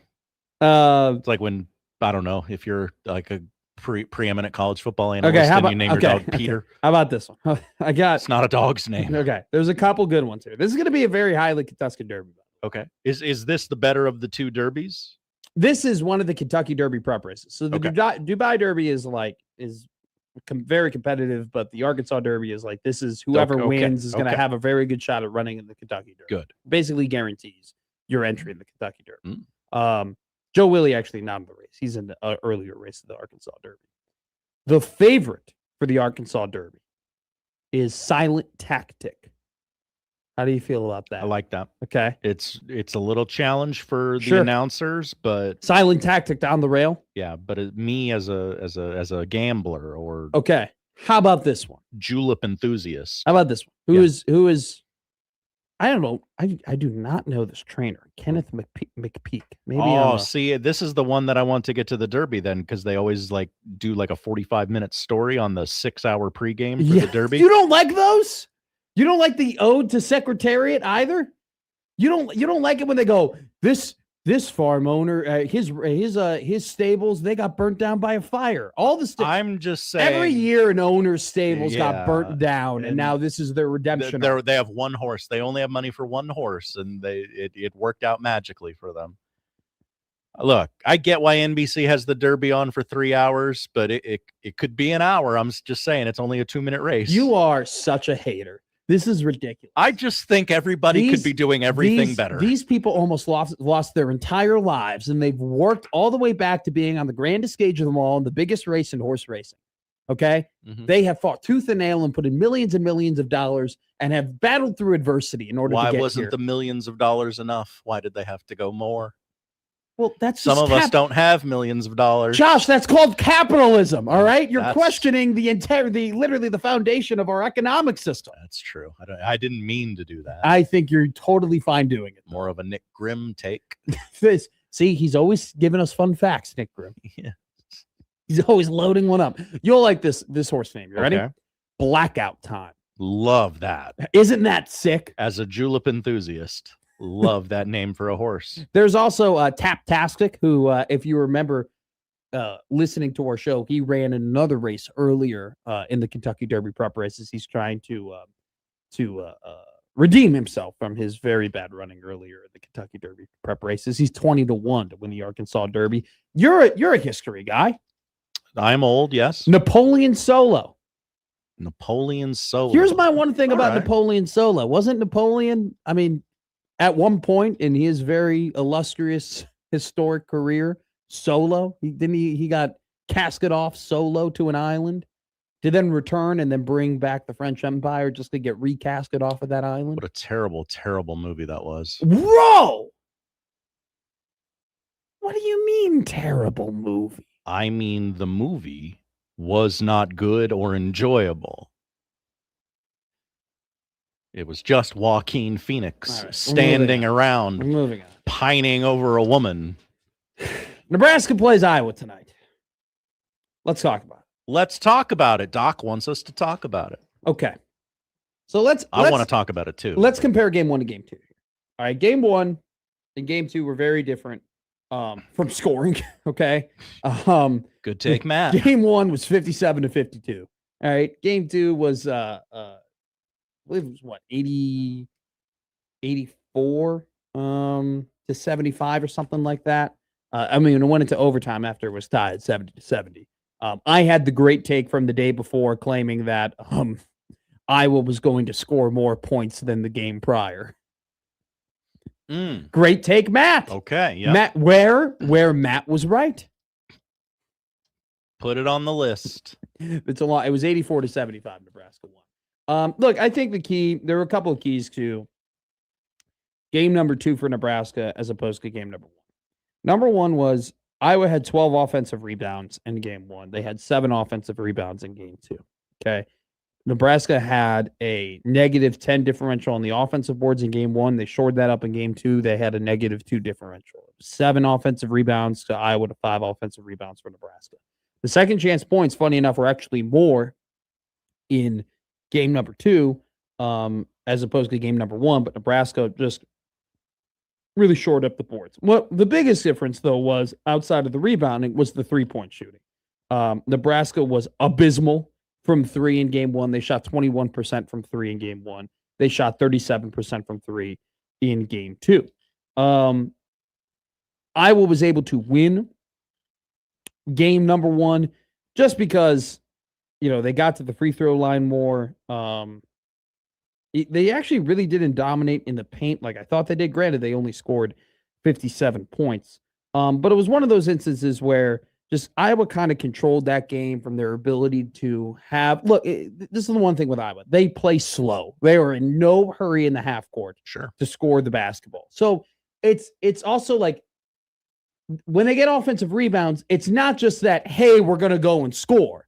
It's they get offensive rebounds and they possess the ball and they don't allow you to get in the rhythm offensively. And so it's kind of like the dual effect of, yeah, it's effective when they go ahead and they have second chances from a point perspective, but it's also effective from the fact of they're limiting your offensive possessions. And if Iowa gets you in a slog, you're playing their game more so than you're playing your game. And it's Nebraska isn't, running and gunning like Alabama and have, a top pace in the league. At the same time, they can push the ball, right? They can definitely push the ball. And so it's all about playing your game. And when Iowa is possessing the ball and offensive rebounding the ball and taking a slow time and then forcing you in the half court and getting off of your rhythm offensively, you are playing their game. So definitely a key. Don't let them get second chance points. And don't let them get offensive rebounds. And I think that one concern definitely from game 2 heading into game 3 tonight is the 3-point shooting. Okay. So Iowa shot 26% from the 3 in game number 1. They shot 37% from 3 in game number 2. And those 3-point shots really picked up at the end of the game. I mean, Nebraska controlled a lot of that game against Iowa up until about the last 6 minutes where Iowa came back, tied the game after being down double digits in the second half and forced it into overtime.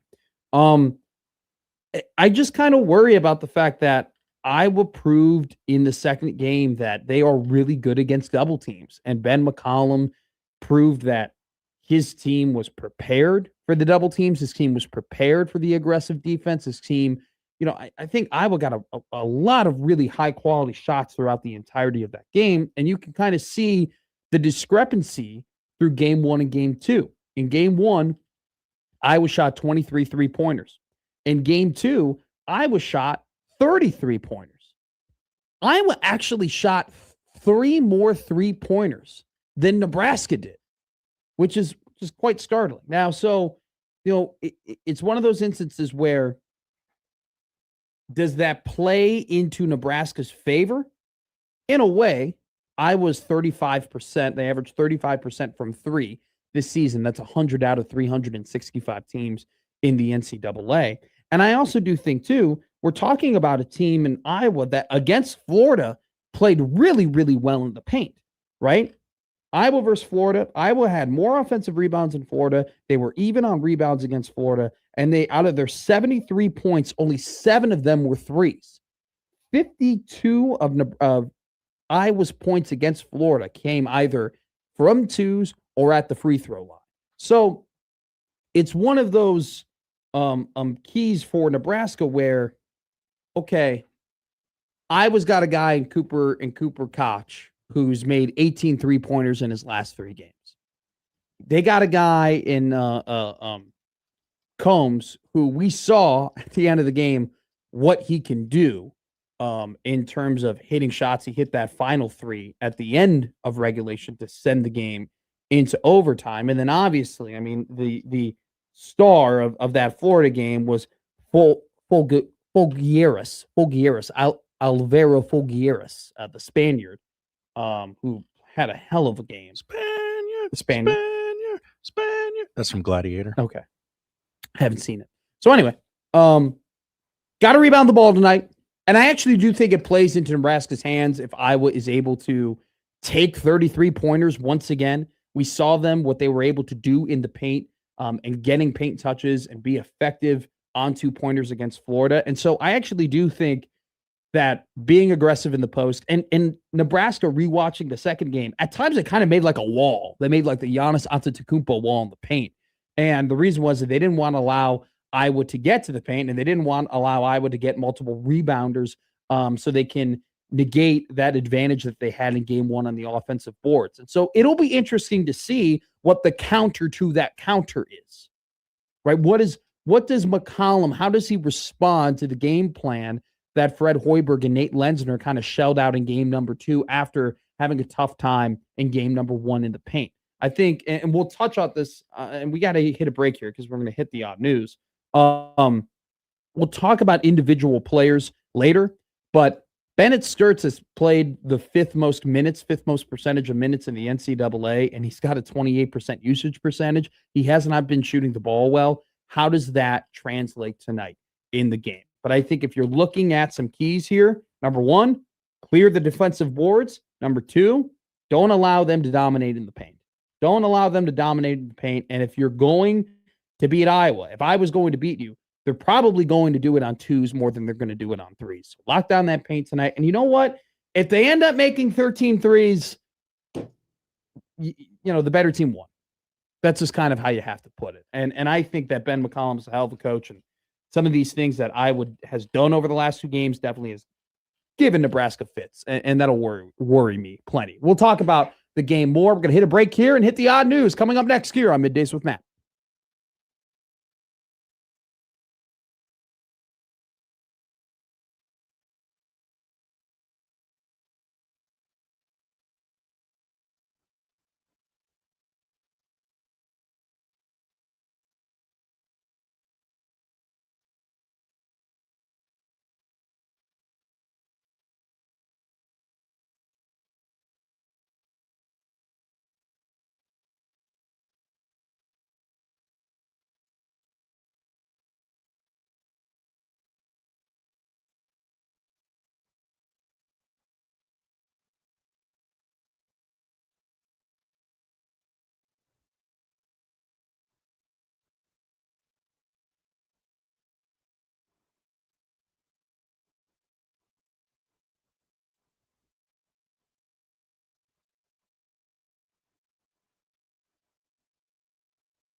And now we've reached the point in the show where Josh Odson reads the peculiar, the bizarre, the comical, the odd news with Odd Son.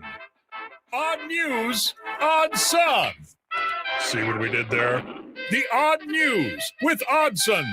All right, Josh, let's get it rolling here. I got a feeling we'll have one. I know one story. Oh, yeah? I have a feeling. Okay. I have a feeling. Let's I don't know why you'd say that. do the odd. Make me think like I'm forgetting something. Okay. Oh, okay. Yeah, we can. Or do you want a separate? I don't know if we want to. Nah, let's do it here. Let's do it here. I totally agree. Good. Hey, good comms on us, by the way. We're Yeah. thinking the same now. We're becoming one and the other. We go to the Omaha scanner where Yes. I want to be crystal clear what we're doing here. We're just asking questions. We're not laughing at this We are person, not. We are very concerned about this person. But I do have some questions. We actually have more of comments on the tweet than we do. Can you read the tweet from the I will Omaha read Scanner? the tweet Because as it is written. We like the Omaha Scanner, by Love the way. 'em. I think the Omaha Scanner is one of the best Twitter accounts I've seen in quite some time. Read the tweet. Injured person, 86th and F. 20s female was hit by a train. Her arm from the elbow down is gone. She is attempting to drive herself to the hospital. She stopped at the Casey's. Okay. Mm-hmm. Like my biggest fear coming to fruition here. Like getting, as somebody who took the train, okay, almost every single day. Oh, okay. Like for an extended period of time, getting hit by that thing. My God, right? I'm praying for that person. The tweet makes it look out to be like that person lost their arm, okay, a traumatizing and life-affecting event, and then said, "All right, I want a breakfast pizza." That's what the tweet makes it out to be. Like they just drove to a Casey's after. I see why everyone is interpreting that way. She's stopped at the Casey's. I believe it to mean she got as far as the Casey's and then decided, it's probably not a good idea what I'm doing here. Insane. By the way, just a wild story. So how? Oh, and then I'm sorry to interrupt. Go ahead. There's a thread of a couple tweets after that from the scanner. One of them was, yes, here it is. An OPD officer has located the hand on the tracks, requesting medical to come and pick it up.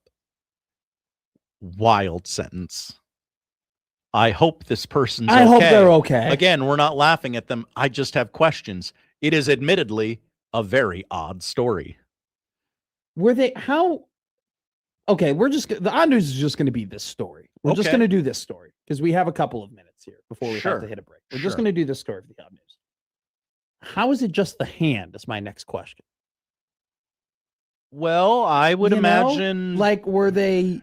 You're in a situation where you're trying to high five the train. You're putting it out there, getting it. Like we're not laughing. Like on a roller coaster when you put your hands up, but it looks like the bar that you're whizzing by is going to take your arms off.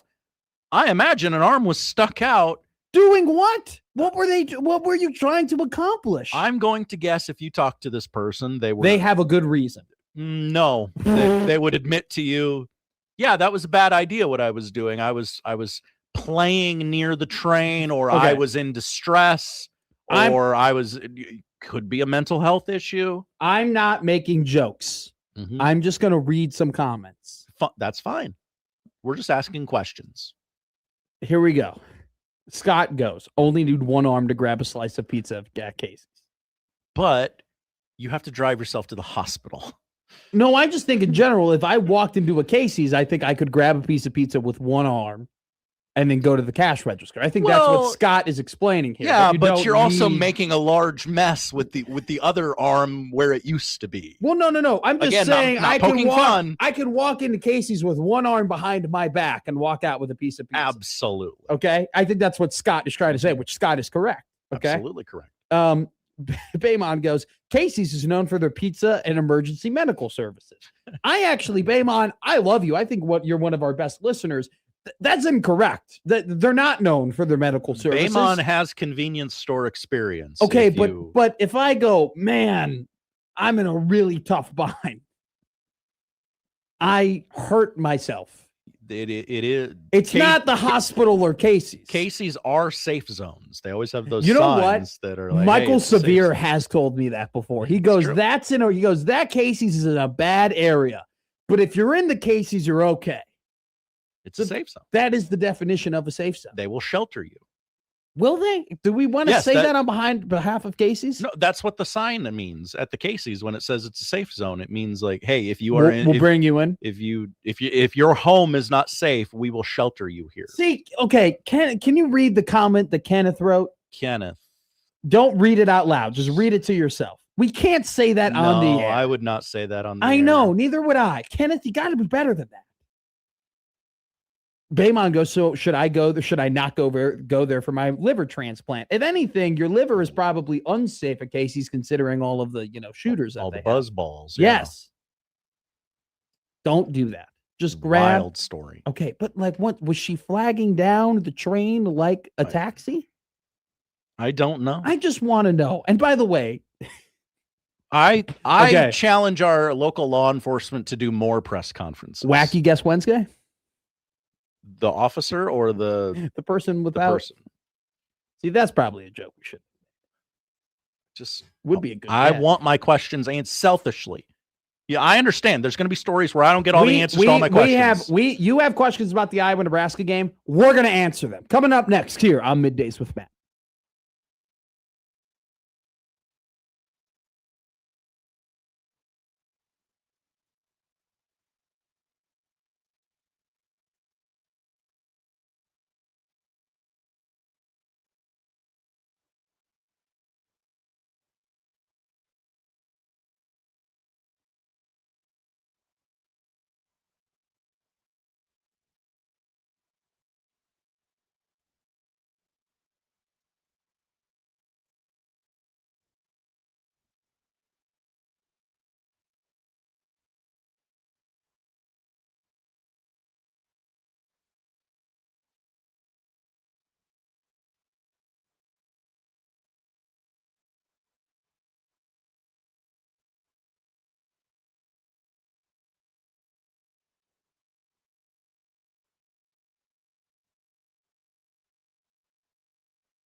Now back to Middays with Matt on 1620 The Zone.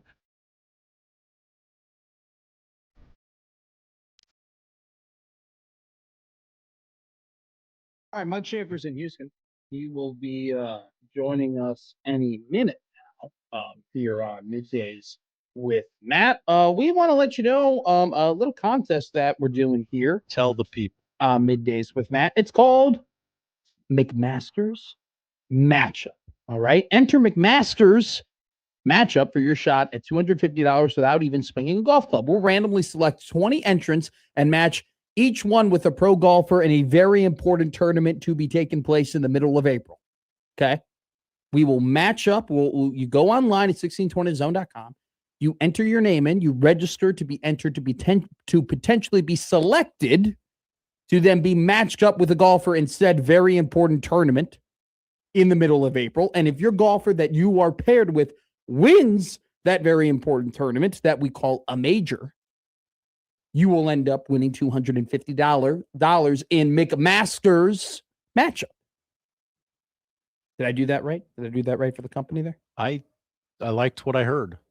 McMaster's Matchup. It's just a classic little 1620zone.com. Enter in, put yourself in there. You're going to be put in the pool. We're going to pick, we don't know how yet, but we're going to pick your name out of a hat. Then we'll pick a golfer's name out of the hat. We'll pair it together. It'll be a great time. What also is a great time is when Mike Schaefer gets to share the airwaves here with me on Middays with Matt, or just 1620 The Zone in general. Schaefer, you are in Houston. You are wearing your Cleveland Guardians hat. Congratulations on opening day. Happy opening day to you. Go Guardians. How are you feeling about your team's outlook on the season before we get into the nitty-gritty of what is really important today in sports? It might have been one of the worst off seasons of my entire, not the worst. There was a time they went from like 120 million to like 31 million, but they are spending the second least amount of money of any team in baseball. The reason it's not the worst though is that they locked up Jose Ramirez for the rest of his career, which is fantastic. You know, anytime that you can have a Hall of Fame player on a insanely cheap contract and then do absolutely nothing to help put around him. They've got a lot of young players that are exciting. The Central's terrible. They have a chance to win 84 games and make it back to the playoffs. All of these things are true. It's just hard though, because going to the playoffs is great. At some point, I would like to see my team hoist a trophy. Yeah. And so in order to do that, you need to like try a little bit more than Reese Hoskins on a minor league contract is your big offseason signing. Yeah. That's the I will admit, I don't know if I would be a fan of baseball if I rooted for a small market team, just because I am lucky enough to root for a team in a big market, even though they don't act like big market spenders in comparison to other big market spenders. But to have a team that, like the Cleveland Guardians, who outwardly are just like, yeah, we're really not being very competitive this season, and you're going to have to go through this entire year kind of knowing your ceiling is potentially 500 is tough. It's tough. You're a true baseball fan. You really are. That's my point being made here is you really are a true baseball fan in the way that you act rooting for that team. I appreciate that. I mean, it is the sport of which I probably put the most mental capital into. You put a ton of mental capital. So it's probably the sport I know the best. It was my favorite sport when I was a kid. It's really, outside of just being taller than other kids when we were younger, the sport that I was the most athletically gifted in, which is to say I could throw a baseball, could not hit one, couldn't run. I could pick it like nobody's business at first base. So, but if you needed a first baseman that could bunt, or a pitcher that if he didn't get the ball far enough away from the lefties was definitely going over the fence, I was your guy. You definitely, I feel like picking a baseball off from the dirt on first base is an awesome skill that you tell. It is unbelievable. Like the rush. I liked when guys had bad throws, whether it was in high school with baseball or even, softball, because like you get to show off a little bit. And it's kind of, the Dennis Rodman clip from when he talks about picking rebounds. Some of it is just like you get an innate sense of how a ball is going to skip based on how someone throws or how the dirt plays or anything else. And like, I know what I look like to people, but one, I didn't look like that in high school. Two, Sure. even in softball as an adult, like looking more like this, I was insanely flexible for a while. I don't know if I still am. I could like do the splits if necessary to Right really now, stretch. today? Not right now. Okay. At times Good I've done Lord. them to get outs at first base. What I'm saying is that like there's more than what meets the eye and the schlubby looking man here when it comes to playing first base defense. But this Picking is a- not what people want to talk about today. No. Picking a ball at first base, though, one of the coolest, useless skills that you could definitely acquire. Not useless. It's complete. You will never use it again in your the rest of your time. False.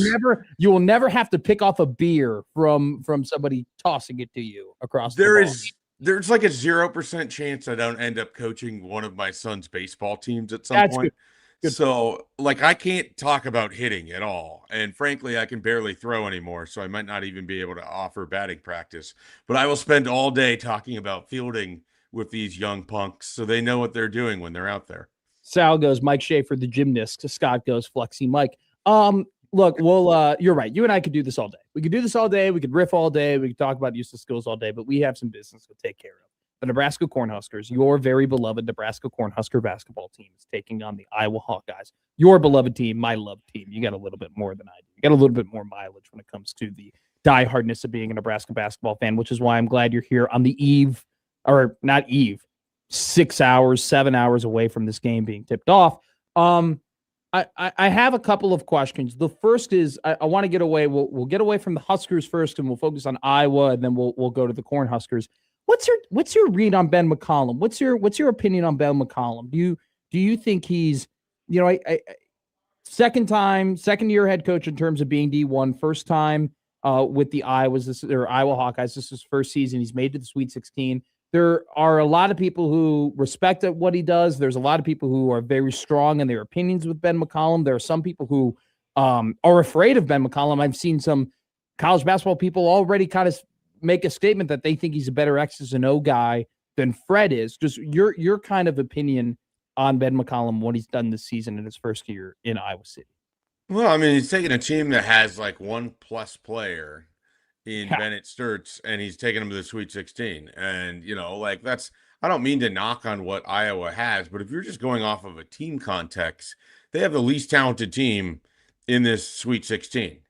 They have one of the least talented teams inside of any at-large team that made the NCAA tournament.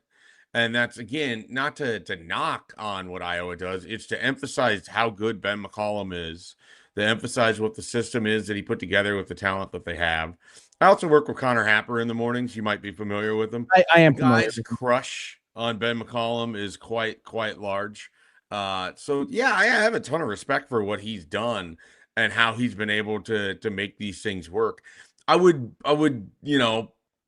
am not a ball knower enough to say whether he's a better X's and O's guy than Fred Hoiberg, who basically has, not to the level that Ben McCollum, because Nebraska has more talent, but Fred can draw some things up. I think we've seen what Nebraska is capable of doing when they can put offensive talent around his creativity, and then you throw a little Nate Lenzer in the background playing defensive coordinator, and it looks pretty good for Nebraska basketball. That's what's fun about this matchup. I mean, these teams have played twice. I love the idea that, there's really not a whole lot that you can throw at each other that you don't know is already there. So it comes down to the things that, Hoiberg talked about at the Toyota Center yesterday when I was over there. It comes down to the stuff that all of us know. It's protecting the basketball and it's offensive rebounds and limiting those, and so those are your big things in this game. And the rest of it is, if Nebraska has a good shooting night, they're going to have a great chance to win this game. If Bennett Sturts is completely on, they're going to have Iowa's going to have a great chance to win this game. We can talk about officiating, but nobody really loves it. But this game is going to be dictated on how officiating goes, how Iowa is allowed to play defense on Price Sanford, what Nebraska is allowed to do.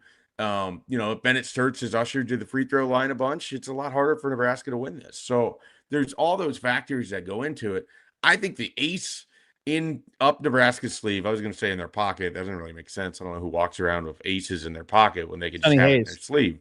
But I think you go back and you look, and I'm going to put a story up on 1620 The Zone, where I have my own blog rolling right now. Whoa, Mike Schaefer. I'm gonna put this up there about the three keys, and one of them, and maybe the biggest one for me, is Braden Frager. Like I just I don't think here are his numbers combined of the two games that they played against Iowa. He went 4 for 8. He scored 12 points total. He hasn't made a three-pointer. He didn't affect the game in any of the ways that we saw him do against Troy, where he didn't shoot great, but he was outstanding in other ways. And yeah, it's Troy, that's not Iowa.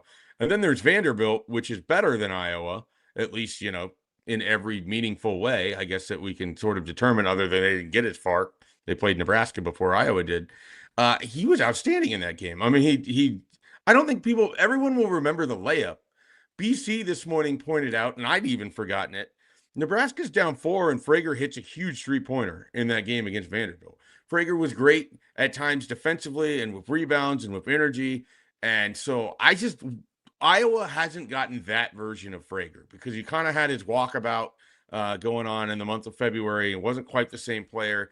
I think he's maybe rediscovered some things. I think he's one of those guys that if early in the game he's able to get a shot to go down, or if he has a nice defensive play or he gets a couple big rebounds, he plays off of feel, he plays off of emotion. Yeah. And if he gets going early, it is going to be a long night for Iowa when you have that guy who's able to get downhill, Rick Mass who's ripping the cords a little bit better. And then, of course, there's Price Sanford, who is yet to go off against this Iowa team. And maybe he won't. Maybe they can channel all that defensive energy against him. But if you get Frager going in one direction and you still have to worry about Sanford and Mass behind the arc, it's just a different team for Nebraska. That's the January Nebraska. Iowa hasn't faced that. The one thing I was getting a little frustrated with Braden during the Troy game was, and I think he did a much better job with it in the Vanderbilt game, which is why he had 15 points and shot much better. I think he was like over 50% against Vanderbilt, under 40% against Troy. There is such an emphasis off the ball with Price, and there's so much attention to when Price doesn't have the ball in terms of where he's running and how teams are switching off screens. And it's like you have multiple players that are locked in on where 21 is going, that I want Braden to cut more. Like I just want him to cut to the basket more. I just want him to flash and like make himself more open, because I think when all of especially the off-ball attention is on Price, that means that there's not as much attention on Braden. And in terms of athleticism, I mean, he's pretty consistently one of the most athletic guys on the court, and he will be one of the most athletic guys on the court again tonight against Iowa, which is, I think, then when we're talking about guys moving off ball, I think it always kind of trickles back to the guard play on Jamarcus and Sam. It's very sneakily, this is the only little, I'll just say call criticism. Like, Sam has turned the ball over a little bit more than what he has previously in the season. That assist to turnover ratio was absolutely off the charts, especially in the middle of February. He's made, and especially in the last Iowa game that he played, made some uncharacteristic mistakes. You just can't have that tonight. You need Sam to be on point with his accuracy in terms of passing. But I think an underrated part, Mike, 19 turnovers Nebraska caused against Iowa the last time these two teams played, but they got like no points out of it. They barely took advantage of it. So I think that's kind of a pinpoint key for me. You look at the last time that this team played, there's always the trump card when we talk about matchups in the NCAA tournament. Like, well, if the other team just hits a bunch of threes, there's not a whole lot you can do about it. Do you think the fear factor, though, is a little bit higher when it comes to Iowa because it seemed like they got a lot of high-quality chances the last time that these two teams played in Pinnacle Bank Arena? I don't know. I don't think the fear factor changes a whole lot. Like it's one of these things. You played sports, you get it. Like, you play the same team enough that you know what they are. Like, you understand. There's going to be times where they're going to hit shots, and there's going to be times where they're going to do something, and you understand that's going to happen. And you feel it coming sometimes. You can kind of feel it, like, hey, they're turning, or like, hey, they're due in the next couple of minutes. You're like, they're not going to be this way. You're spot on. So it's going to be a game of flows. It's going to be you got to be able to manage, your emotions and your how you're going to handle some of the anxiety and everything as this game starts. I mean, one of the things that Iowa has done in each of these first couple games is they have not let Nebraska get out to quick starts. If Nebraska is able to get out to a fast start tonight, They're still going to have to manage that the rest of the game, but it could really change the way things are played. I mean, Iowa does such a good job of making you play on their terms, and Nebraska can play the version of Iowa that Iowa wants to play. Happer was saying this morning he thinks Iowa can play the version that Nebraska wants to play. I'm a little more dubious of this, but Iowa has been more efficient lately. And so perhaps if you're getting those outside shooting from people that aren't Sturts, maybe you can have that, tonight, and they can play in the 70s or even the 80s. I really feel good about how Nebraska is playing right now. I know it's a different week. I know it's a different building. I know it's a different basketball, sort of. But I mean, the tenets of this all come down to the same for me. Nebraska has kind of found itself again after sort of wallowing through some of the Big Ten.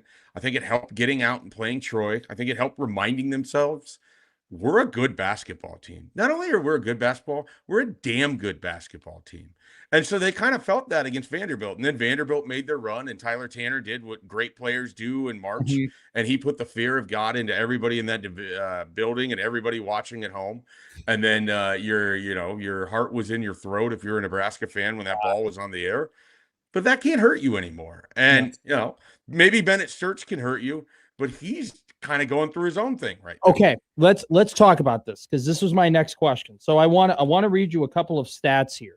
Bennett Sturts, he's fifth in the country in percentage of minutes played this season. Okay, which is amazing. There's 4 higher, by the way. Yeah, well, insane. His usage percentage, though, so the amount of times that he's being used in the offense is 26%. Which, if you know basketball, that's insane. That's a crazy usage percentage. His shot percentage is 28%. This guy's taking 28% of the shots for the Iowa Hawkeyes all season long. His last 5 games, he's had 4 of them under 50% shooting. He's had 3 of them under 33% shooting. Right. He is 3 of 18, 3 of 19 from 3 in the NCAA tournament, and 9 of 33 overall from the field in the tourney. Mike, do you think this is Bennett's just off? He's just kind of going through some stuff, a little bit like how Braden Smith has kind of been going through it, or is the guy just tired? Have the minutes just added up, and the reliance on him has just become too much throughout the entirety of the season, where maybe this is his recent shooting performances are closer to where he just is now? Yeah, I mean, I think it's probably a little bit of both, Okay. as these things often are, but I would lean maybe more towards the second one, if only because you go back to that game against Nebraska at the end of the regular season, and it just didn't look like he had the same Pop. Yeah, I was trying to think of the word. I didn't want to say drive because it's not a motivational thing. But you kind of know it burst, I guess, if you would. Like, you're totally it's right. what Braden Frager didn't look like he had after he came back from the ankle. It's like, you know what that guy looks like when he can really attack. You know what that guy looks like when he's running around and has that burst. And some of it is, if he's drawing defensive assignments of Sanford or whatever else, I mean, Nebraska makes people run. One of the amazing things about watching the game against Troy, as up close as I was, is Troy was gassed with about 12 minutes left to go in that game. Yeah. Vanderbilt was close to gassed with about 4 or 5 minutes left to go in that game and hung in because they got some incredible performances and hit a couple corner threes. I mean, Nebraska makes you work. They make you work on both ends of the court, and they run you, and they incredibly conditioned for a team that only plays 7, 8 guys. It really is. It's one of those things where he's going to play 40 minutes, but not all 40 minutes are the same. And Nebraska's going to make him feel every one of those 40 minutes, not through physicality, by just making him run and work and move and all of it. So you talk about him not having pop right in the second game in terms of the first game, and I think that's a very interesting observation. To put a number to it for you, the first time these two teams played in Iowa City, he had 7 free throw attempts. He made all 7 of them. The second time they played in Pinnacle Bank Arena, he had 2 free throw attempts. Yeah, got to the basket way less, and it's going to be interesting tonight. I've talked about this, and I've kind of alluded to it. I want to hear your opinion on it. The counter to the counter. Because I think what the counter was for Nebraska the second go around compared to when they played them in Iowa City was it was almost as at times they had 4 guys in the paint and they were making this wall when Iowa drove. And they didn't allow Iowa to touch the paint nearly as much. And they cleaned up the offensive rebounding problems they had the first time they played. Iowa had 5 less offensive rebounding boards and only had 2 more than Nebraska. Do you expect that again? Did you see that the second time, and do you expect that again this third go around? Or I don't know. Is there anything you're anticipating to see differently or similar, or is it kind of just going to be like, all right, let's see the first couple minutes and get the feel of the game in Houston? I think a lot of it is you're going to want to sort of get into the game and then see what they're doing and see what you're doing well, and kind of that's the cat and mouse of it. I think they understand what they're each going to attempt to do. I think that Iowa tries to crash its offensive rebounds on the way it gets back on defense. You know that they're tenacious. I mean, they're tough. That's the thing that maybe has been a little under discussed. They out-toughed a Florida team that spent half of that game trying to throw them to the ground and successfully did it multiple times and somehow never got more than one technical foul out of it. And so Iowa is more than prepared to be in a fight. And, Nebraska is a little bit more of the pretty boy. Like, they can scrap too. They've got guys that are scrappy players, but they're not necessarily the way that Iowa out-tough Florida. We haven't seen that a lot out of Nebraska. They did it to Michigan State a little bit. When you were talking about teams being tired when they played Nebraska, the first team I thought of was Michigan State. I like that. That is a team that they took their will away with about 10 minutes to go. I mean, it was evident in that game. And that's sort of where you get into the styles make fights, and both of these want to play the games on their own term. And so we'll see if Nebraska is able to do that, because if they're constantly having to fight every possession and Iowa gets a couple offensive rebounds here or there that just drain clock, and they can just play 4 points out in front and do what they did in Iowa City, that's going to be hard for Nebraska. I have a tough time seeing Iowa having the same formula that worked in game 1 happen again in game 3. I think everything is different with both of those teams. I think they're more dangerous in some ways in Iowa because other guys are playing well. I just, like I said, I like where Nebraska's at. I think it's pretty obvious who I'm taking in this game. And it's no slight to Iowa. I think they've done a tremendous job. I think Nebraska has more options and more ways to beat you. I think Iowa has one very specific way to beat you. You and I are kind of lockstep in the fact that you led off with something that I said earlier in the show, where you do the top 10 players in this game. Nebraska has 7 of them. Like they just have the straight up better team. And then secondly, the offensive rebounding, it's the second chance points or whatever. But when you're playing a team that has the 363rd slowest, it's the clock killing. You're on defense for so long, and you get out of a rhythm on offense that you're just you're stuck in the mud when you're finally able to run your stuff. It's spot on points, Mike. And so I think it'll be a closer game. Maybe I think I have it closer than you do. I still think Nebraska will win. I agree with that. I just say I'm worried about I was going to get a lot of open looks. I'm just assuming I was going to get some open looks because they got plenty of open looks, especially in that second game when they got. They also turned it over 19 times. They turned it over 19 times. That's a good point. But the one thing about Bennett Sturtz is he's had 7 turnovers in the 2 games against Nebraska. They have done a very good job for a team in Iowa that doesn't turn the ball over that much. They've done a pretty good job of speeding them up or getting them out of sync. It's what you said at the very beginning. They didn't cash that into points. They have 10 points off of 31 turnovers in 2 games. If they can change that math, that looks a lot better for Nebraska. They did not take advantage of it, and it was very frustrating within the game because there were multiple times where they got the turnover and then turned it over themselves, like during the fast break or whatever it might be. So we will see what happens tonight in Houston. You will be in the building. I'm excited for you, excited for all the I-80 boys that are there. We will talk to you when you are hopefully back here on Monday. We are hoping that is going to be the case. Okay. Yeah, there's a lot of conversation about what happens if we can't get through security in Houston. So I've already told Josh that when he gets back home on Wednesday, I can fill in for him on Monday and Tuesday. I can't do the same for you. I can't do 12 hours, Mike. Can't do 12 hours of radio. You don't want to try it at least once? In my life, I will do more than 10 hours of radio. You could be called Matt McTriple. I'm already called that, buddy boy. You have a good day, a good time in Houston, my friend. Thank you so much. We will talk to you soon. See ya. Bye. There he is. There he was. I don't think you got the Matt McTriple joke. You want to explain it to everybody? No, not really. Okay. We do have This Week in Women's History coming up at 12:45. And college sports are healing. I'll tell you exactly why. Coming up next here on Middays with Matt on 1620 The Zone.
Now, back to Middays with Matt on 1620 The Zone. You know what's boring? It's like, oh, whatever. When these college basketball teams, when they hire alumni, when they hire like, oh, Jerry McNamara, oh, great, you won us a 2003 national championship. You scored over 2,000 points. You led Siena to an NCAA tournament and nearly pulled off one of the bigger upsets we've ever seen. I think Alan Huss is going to do quite well at Creighton. The hell are you getting at? Oh, Ronald Norad. You're going to be Butler's head coach. Oh, you played here. You were in Brad Stevens during the most successful time in Butler basketball history. Oh, great. Whatever. Do you know what college basketball, by the way, I'm being sarcastic, but do you know what college basketball or just college sports in general, do you know what healing looks like? Will Wade being hired to LSU. That's college basketball healing.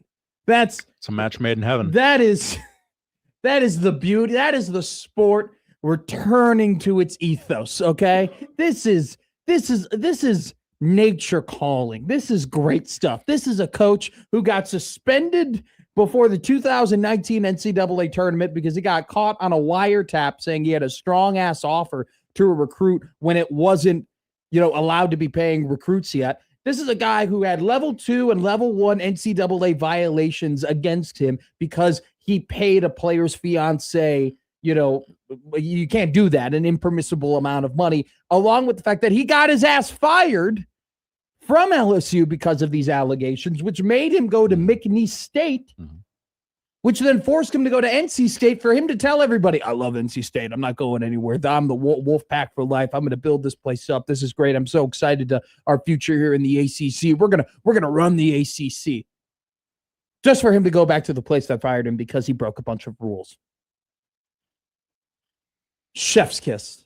Chef's kiss college sports. Will Wade giving out McDonald's bags full of cash just to feel something. This is awesome. I know I don't have to do this anymore, but it's just, it makes me feel alive. Oh, this is great. Dirty parking garage. Here's a bag full of cash. That's just called the love of the game, Josh Hodson. That's right. Wade, Will, you don't have to do this anymore. Oh, but I love it. I can't stop it. I can't stop breaking the rules. He's going to fit in so well with Kim Mulkey and Lane Kiffin.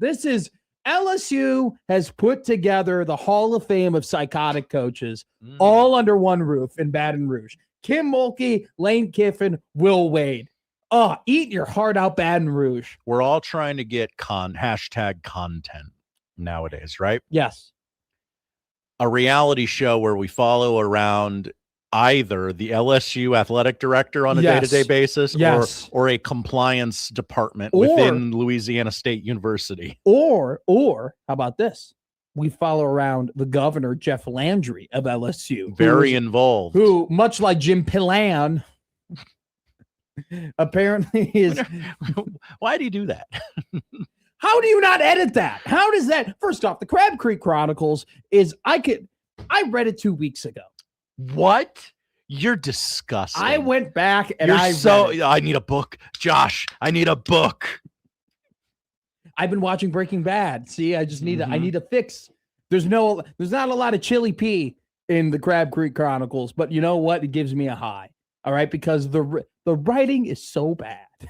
It's so bad. Self-published. It's not even. How do you spell Jim Pillen's name incorrectly in that book? By the way, see, I'm working off the theory that he spelled it wrong on purpose to avoid. It's a different guy. It's a lawsuit. Different guy. Yeah. You're telling me in a court of law that a lawyer can't be like, guys, he clearly just spelled the name wrong. He's referring to my client. Nope. I know a Jim Pillan.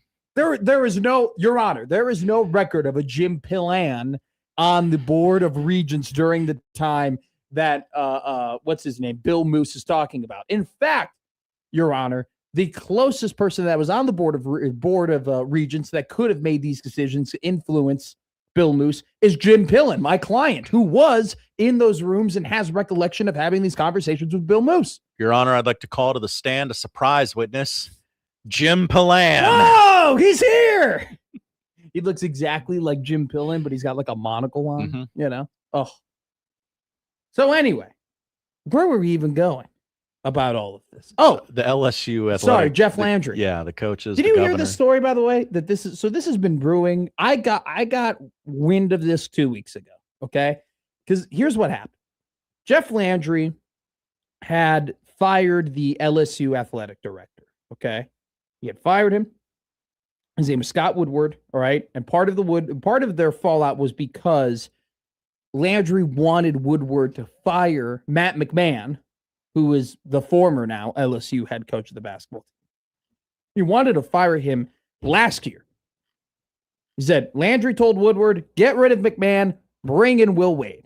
And Woodward, rightfully so, said, hey, this would probably be a bad look. Probably wouldn't be the best look if, we had this guy, and we had to fire him because of NCAA violations, by the way.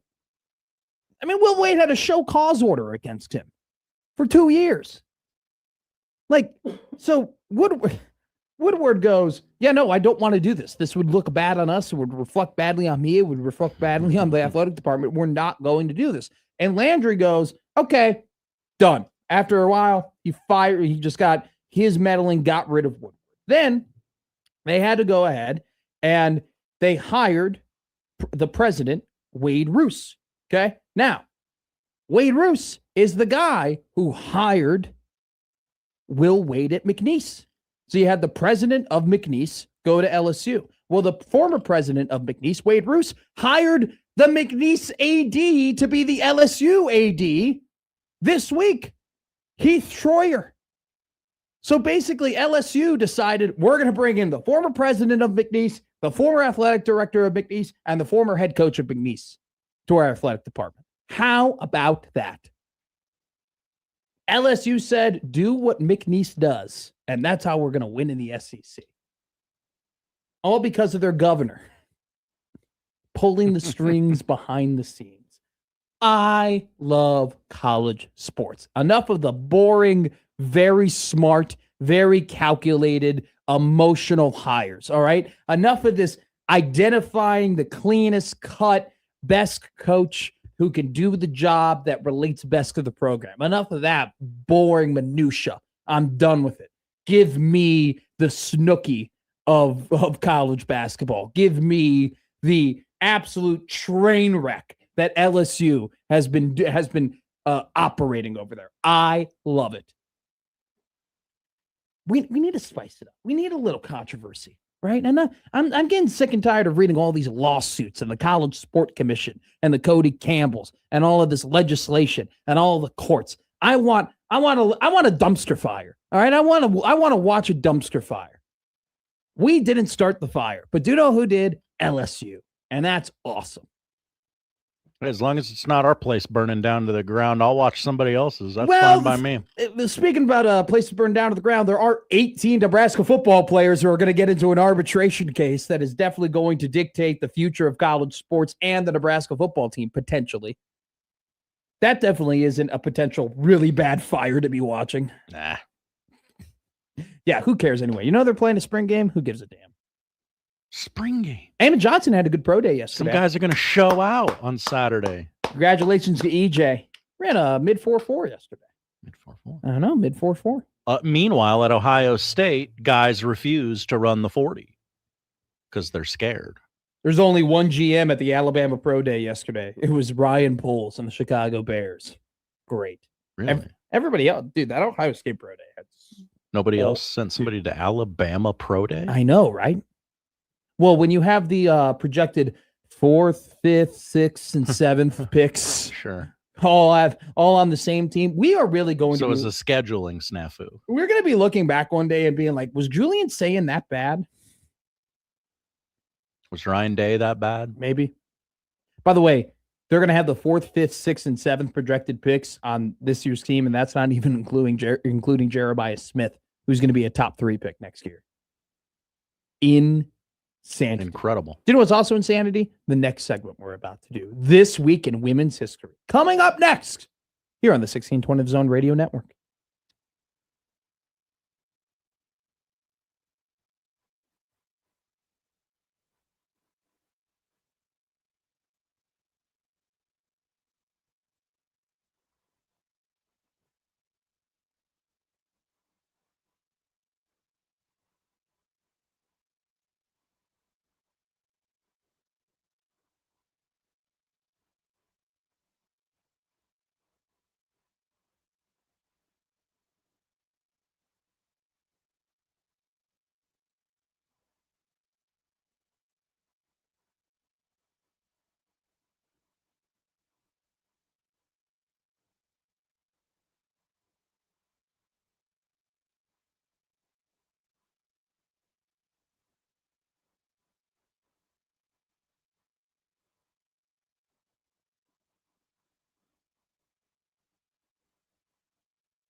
Now back to Middays with Matt on 1620 The Zone.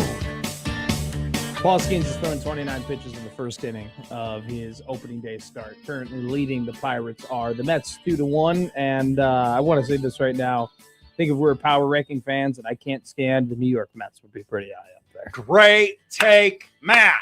I think number one would be the New York Knicks. And then number two, undoubtedly, unequivocally, without a shadow of a doubt, would be St. Louis Cardinals fans. And then number three would be Mets fans. Brett Beatty, he's still... All right, let's do... by the way, let's read this comment real quick. Justin goes, has the show turned around after the cringe segment where you read tweets making fun of a lady losing her arm? Now, first off, let's clarify some things. We were just wondering how she only lost her arm from her elbow down getting hit by a train. We were just asking some questions. I had more questions about the Casey's of it all. Yes, and the fact she drove to a Casey's as opposed to calling the ambulance after this terrible thing happened. And then we read some YouTube chats. I just want to say for Justin, if you didn't like that, I don't know if you're going to like this next segment. Josh, are you ready for This Week in Women's History? I am ready. All right, let's Once do it. again, just want to reiterate to the audience, new audience, we haven't done this game in a few weeks. Oh, this is the first time Central Nebraska is going to be listening to This Week in Women's History. Central Nebraska, I am a man that was born in 2002. There are a lot of women in our history, the 70s, 80s, and 90s, that have impacted pop culture and more than pop culture in our lives that I am not fully aware of. Josh Odson, along with the rest of the crew here, does a great job of informing me of all the women who have impacted the world that I need to know about. So with that being said, This Week in Women's History, as the Pirates just dropped a fly ball after giving up a triple, and now Paul Skeens has given up No one's going to be runs. allowed to participate in the World Baseball Classic ever again. My He's goodness. given up 5 runs the first inning. He's only got 1 out. And O'Neal Cruz just dropped a fly ball, a routine fly ball. Oh, wow. Livy Dunn's going to slash O'Neal Cruz's tires. Yeah, I think she's already looking at the LSU baseball roster. So let's go ahead. Josh, we quickly here, 6 minutes, so we can do about 2 or 3. Yeah. Who was our first lady of the decade? I'm going to go with Elizabeth Berkley. I've not heard of Elizabeth Berkley. Great. She's an American actress. That is correct. Oh, okay. Elizabeth Berkley, Saved by the Bell. That's right. Okay, Jesse Spano. Is that with John Stamos? No, that was Full House. No, it wasn't. Or wait, not Stamos. Mario Lopez. Mario Lopez. Was he in Saved by the Bell? Mario Lopez, yes. Okay, that's Mario Lopez's wasn't character. was Skinner? Wasn't he Skinner or something? Or Slater? Slater. That's Slater. Right. Nice, Mario nice, Lopez's character and Elizabeth Berkley's character dated. Oh, that I on the show. that makes no surprise. I mean, Elizabeth Berkley is a very gorgeous woman, and Pablo Lopez, Mario Lopez. Sorry, Pablo Lopez was the You're Latin. You can do that. Oh, well, that was backyard baseball. Mario Lopez, very good looking guy. Oh, sure. Very good looking guy. Saved by the Bell was nothing but attractive people. Okay. What else did she do? She was on Broadway. What? Yes. Wow. After her acting on-screen career flamed out. Why did it flame out? Well, she did a movie. Okay. To try and zag from her Saved by the Bell character. Oh, right. Like she wanted to be more serious as opposed to just being. That's right. Hey, pretty. I'm not a kids' television show. I'm a real actor. And I will prove it by starring in a movie titled Showgirls. That's the first thing that popped up. Yeah, it did not go well for Ms. Berkley. Oh, really? I mean, by the cover of the poster seemed like it went really well. Sure. Yeah. We'll stay in the Elizabeth division. Okay. For name number 2. Or do you have more questions about Elizabeth Berkley? So she went to Broadway after her. Yeah, nobody wanted the movie bombed so hard that nobody would hire her. It really ruined her career after one go around? Yes. Wow. And is she relevant since then? Has she done anything else? They've tried to reboot the show a few times. She's been included in that. Okay. I would say no. Okay, fair enough. All righty, let's go to our second in the Elizabeth division. By the way, in the power rankings of women that I like in my life, if we're just categorizing them by name, Olivia would be number 1. Okay, Olivia Dunn. Elizabeth number 2. Okay. So I like a good Elizabeth. Important division. Very important division here. One of our best divisions. Elizabeth Hurley. Elizabeth related to Bobby? I'm gonna Or go. Dan? I don't know the facts. I'm going to go ahead and guess no. Just looking at her, I'm going to also agree with you that it's probably a no. Okay. Okay. What did Elizabeth do? She was an actress. She appeared in films such as I believe the Austin Powers movies, some of those. Bedazzled with Academy Award winner Brendan Fraser. She's currently dating Billy Ray Cyrus. Yes, I believe that is what. Wow, she People magazine tells she dated me. Hugh Grant for a while. A lot of people now. Elizabeth is dating a lot of people, or owned her looks and is free to date whomever she chooses. But has chosen several famous people throughout her illustrious career, and none of them really being the most. When she was dating Hugh Grant, that is when Hugh Grant decided, you know what I'll do? What? I'll pick up a lady of the night instead of going home to crazy. Elizabeth Hurley. That is insane. Yes. Hugh Grant has plummeted down my charts after that. How you make that stupid of a decision is insane to me. Yes. You don't leave fish to find fish, and he had a trophy walleye. Precisely. What an idiot! God, what a stupid human. There is a phrase of "Don't be a Hugh." No matter how attractive the woman is, there's always a man who's tired of her, believe, or something like that. Yeah. I think Hugh's textbook example. Hugh's a dumbass. Yeah. All right, let's do our third and final woman of the week. Jerry Hollowell. Jerry with a G. Correct. Okay. R-I or R? Wow, I got that right. Yes. Look at me. G-R-I. Okay. They say the kid doesn't know nothing. I'm looking at her. Is she English? She is British. Yes. Okay, I can tell. As was Ms. Hurley. Oh, I could not. She looked like an all-American woman to me, if I'm being honest with you. I would agree with this. Jerry Hallowell. Jerry Hallowell. What did she's a singer. She's a Spice Girl? She was Ginger Spice that's their word for her, not mine. She was with Mel B. I know Mel B. Victoria Beckham was a Spice Girl? That is correct. Wow, I'm glad we went here. Okay. Because you said the Spice Girls were done by that time. Yeah. I mean, David Beckham has always said that his wife is the most famous person that he knows, so that makes sense. Was she like the third Spice Girl? Was Jerry Hallowell like the Ringo of the Spice Girls? If Jerry Hallowell was a Beatle, which Beatle would she be? Audience, feel free to give your own takes. I think as somebody who lived through it, at times I think she was the lead Spice Girl. Oh, really? If anyone would like to tell me I'm wrong, that's fine. I very well may be. Ginger Spice was basically the leader. Thank you, Tay. And Tiger said that was his ex-girlfriend. Well, congratulations to Tiger. Wow. Good for him. Buff Scorpion has some very mean things to say. I'm just saying, how do you go ahead and say Elizabeth Hurley ain't good enough for me? Maybe from if it's not working from a personality perspective, I get it. Yeah, clearly they were not a match. Yeah, clearly. Okay. He was looking for something else. So was Victoria Beckham, was she the Ringo? Who was the Ringo of the Spice Girls? This is an excellent question. This is just what I want. I feel like if you asked each of them, they'd give you a different answer. Yeah. Okay. Good to know.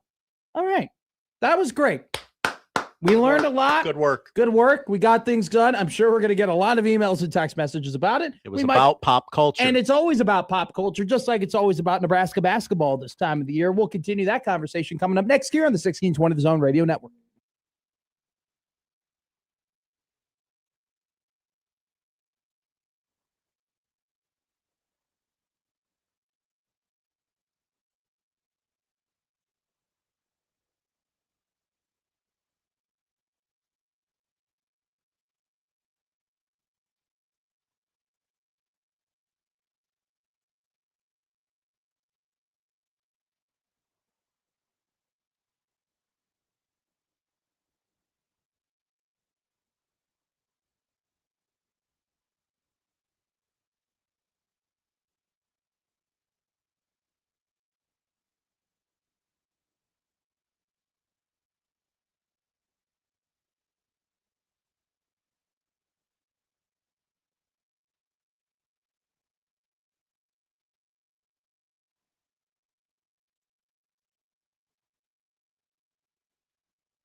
Now back to Middays with Matt on 1620 The Zone. Some would call this next guest super kawaii. You get it? That's a Gwen Stefani reference. You get that? Oh, I thought you were calling her Kawhi Leonard, like she only wants to work half the time. She works a lot, actually. I know. That's what I was going to works- say. She actually probably works more than most people, all the people really, in this industry. Certainly the men. She probably, is it rude to say that she probably has a favorite Spice Girl? I don't know. We're going to ask her. It's Lauren Michelson of KETV up here on Middays with Matt. Do you have a favorite Spice Girl? No Lauren way. Michelson? Too young. So, yeah, I'm going to say no, I don't have a favorite Spice Girl. Can you but name I'm all sorry of to the Spice disappoint. Girls? Do you know all of the Spice Girls? Absolutely not. Can you name all Hell of them? no, Because absolutely confirming not. if so. You're Hell both no. children, and I No. find this fascinating. No, I cannot. I cannot. I know that one was sporty and one was ginger, and that's only because the audience just told Spice me. was one, Spice? right? There wasn't. I don't think something there like was that. Spice. No. Ice Spice? Ice I don't know. Spice? No. Ice Spice is not a Spice I think Girl, no. isn't Ice Spice, Oh. isn't that a current rapper? Oh, no. I think Don't that's come for my pop culture knowledge. I think That's that's right. a current. That's right. You and I are both the same. We've locked ourselves in our rooms and we just only watch sports all day. So Sporty, that's, scary, yeah. posh, You know baby, what? ginger. If Lauren Michelson was a Spice Girl, she'd be Sporty Spice because she likes sports. Sports. Look at that. I mean, Good to know. some say All I'm a three. bad radio host. I don't know. I think that's pretty convincing. Lauren, how is Houston? Oh, you guys. I don't even know what day of the week it is. Oh, going well, on? it's a Thursday, just so you know. It's also game We are day. having a also- blast. And also Lee's game day. When did you get in and how worried about you are you worried about getting out? Yeah, we're going to not think about that. Okay, because good. We don't even know when we would leave yet. You know, if they win, we're here till Sunday. If they lose, then it'll be a scramble. But yeah, we got in on Tuesday early, had a little bit of a rental car situation. Oh no. I won't name names. Somebody booked the rental car for the wrong time. It ended up not being an issue because they would have given the car away regardless. But let's just say the 6 o'clock sports live shot almost happened at the rental car place. Whoa. That would have been awesome though. Like that would have been Yeah. sick. That would have been fun. There's a nice It would have been a an nice all-timer. backdrop of cement would really have put the colors of Houston together. Don't you agree? Oh, that would have been something. But no, we made it. We left the rental car place at 5:35 and we were Oh my God. live about a half hour later. It was great. That is talk about playing against the clock. Playing against the clock tonight will be the Nebraska Cornhuskers and the Iowa Hawkeyes. 40 minutes to glory for both of these teams who, if you told me that the biggest game between Iowa and Nebraska amongst their sport rivalry would be played in basketball, I would have called you crazy. I would have called you insane, actually. But here we are. And this basketball rivalry has really just amplified the totality of the rivalry, in my opinion, between Nebraska and Iowa, especially this season, considering the fact that, yes, they're obviously both in the Sweet 16, but Iowa has definitely had a renaissance of their own with Ben McCollum in the skipper chair. Lauren, your key or fob to the game tonight between Iowa and Nebraska? Yeah, I mean, oh my gosh, it just feels right that this is happening, right? Even though Yeah. no one would have had this on their bingo card a couple weeks ago. I mean, I think it's so interesting when we were talking to guys yesterday, like everyone's trying to make the rivalry a big part of it, and they are just so focused and so kind of blocking out the noise and very casual. The best thing yesterday was how loose Nebraska seemed, which I hope helps with a couple of things. Like we've hounded on it all season. It's not rocket science. They need to win the battle on the glass. Iowa looked so physical against a really good rebounding Florida team to get in this position. They need to take care of business in that sense, and they didn't do a good job. Nebraska did not against Vanderbilt. So if they can do that and avoid turning the ball over and actually hit some great shots, and if Price Sanford can get hot from three again, I think it's a recipe for success. So we will see. But I think Nebraska as a whole feels very confident, very loose, and very ready for the opportunity in front of them. Most important Husker for the game tonight? Oh, that's a great question. Honestly, like I feel like when Braden Frager's on, the rest of the team's on. He's not like someone I would have said in the early part of the season, but I think they kind of feed off of him a little bit. I would love to see him make some shots tonight.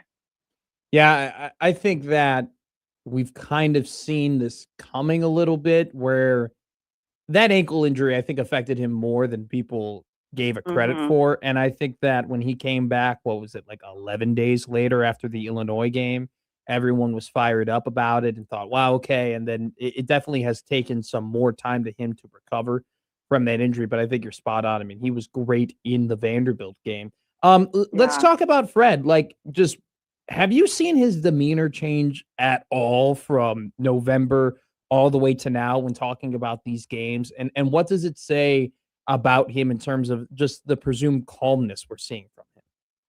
Yeah, I mean, he is just he the best thing about him as a coach and his identity and his team's take after it is he is so even keeled. He's the same guy every single day.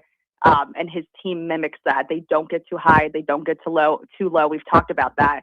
And so despite all the chaos, because it is chaos, you guys should see the amount of media in Nebraska's locker room every time they open it up for us to do these interviews. It's a zoo in there. I mean, we look like a circus walking around compared to the Illinois media and every other team. And they are just hounded with the same questions, and you're trying to get a soundbite. And Fred is so confident and stoic in his thoughts about this team, and he knows exactly what they need to do. And at this point, he's like, hey, look, we've played this team twice already this season. We know the game plan, and we know what to do. We, of course, will adjust as needed, but they know Iowa. Iowa knows them, and he is so just disciplined in his approach, and the team is absolutely taking after that. Are you currently at the hotel? Have you been able to go out to Houston? Have you seen a lot of Husker Red? What is the update? Is there any sort of temperature gauge that you have on what the crowd will look like tonight in terms of how many Cornhusker fans will be there? We know that the Busch Light is currently on their way or already there. Any updates from the ground zero, Laura Michelson? Right. I'm at the hotel still. We're gonna start editing the show, and then we'll get out here soon. But I did go on a walk this morning, saw quite a bit of Nebraska fans already in their red on my walk. Wow. Earlier this week, though, not as many as I would have thought, although we're kind of glued to the Toyota Center all week too. So Sure. I know a couple people making the trip. Some already here. So I think there's going to be a good amount of them, but I don't think it can be comparable to what we saw in Oklahoma City. No, I just think also like price and expenses definitely factors into that, right? I mean, it's not as if people weren't spending. It's not like Oklahoma City was cheap. Like, it was still, like, with gas prices the way that there are, it was still pretty expensive for some people to drive down there, unless you got a hybrid. God bless those people.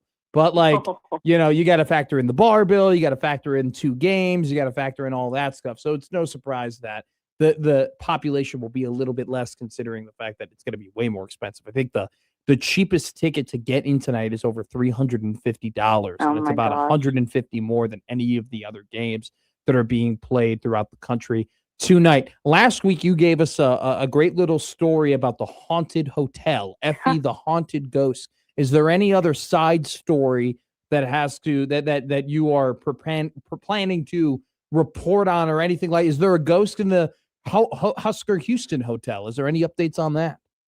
No ghosts on this trip, but hey, let me tell you, that ghost in Oklahoma City, her name's Effie. Yes. And that ball popping out of the basket at the end of that game may have been a little bit of paranormal help in that sense, because I have never seen anything like that. But no ghosts, all business here in Houston. Absolutely. All right, before we let you go here, we've talked about the Huskers. You think that Braden Frager is going to be the most important player, and obviously excited about this chess match that is going to go on between 2 incredibly high caliber coaches that have already played each other. Let's talk about another team in Nebraska who had some basketball news. Greg McDermott retiring officially, dating back to last year. It was around this time last year where we found out that Alan Huss was going to be an assistant coach, the associate assistant coach for Creighton, and the head coach in waiting. We didn't know if Mac was going to go a year or 2 years. It ended up just being one final season for Coach Greg McDermott before he handed the baton off to Mr. Huss, who is now officially the head coach of Creighton men's basketball.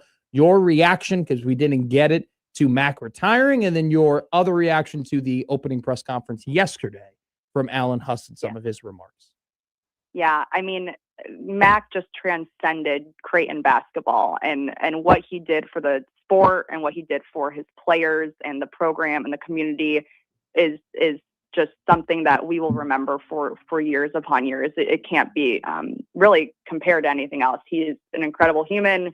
I wish I could have covered him longer than the 2 years that I did, because I just have so much respect for him. And I think the most telling thing about Greg McDermott's impact is the way in which his former players talk about him. It is really remarkable to see how much love and admiration they have for him as a coach, but also just a person.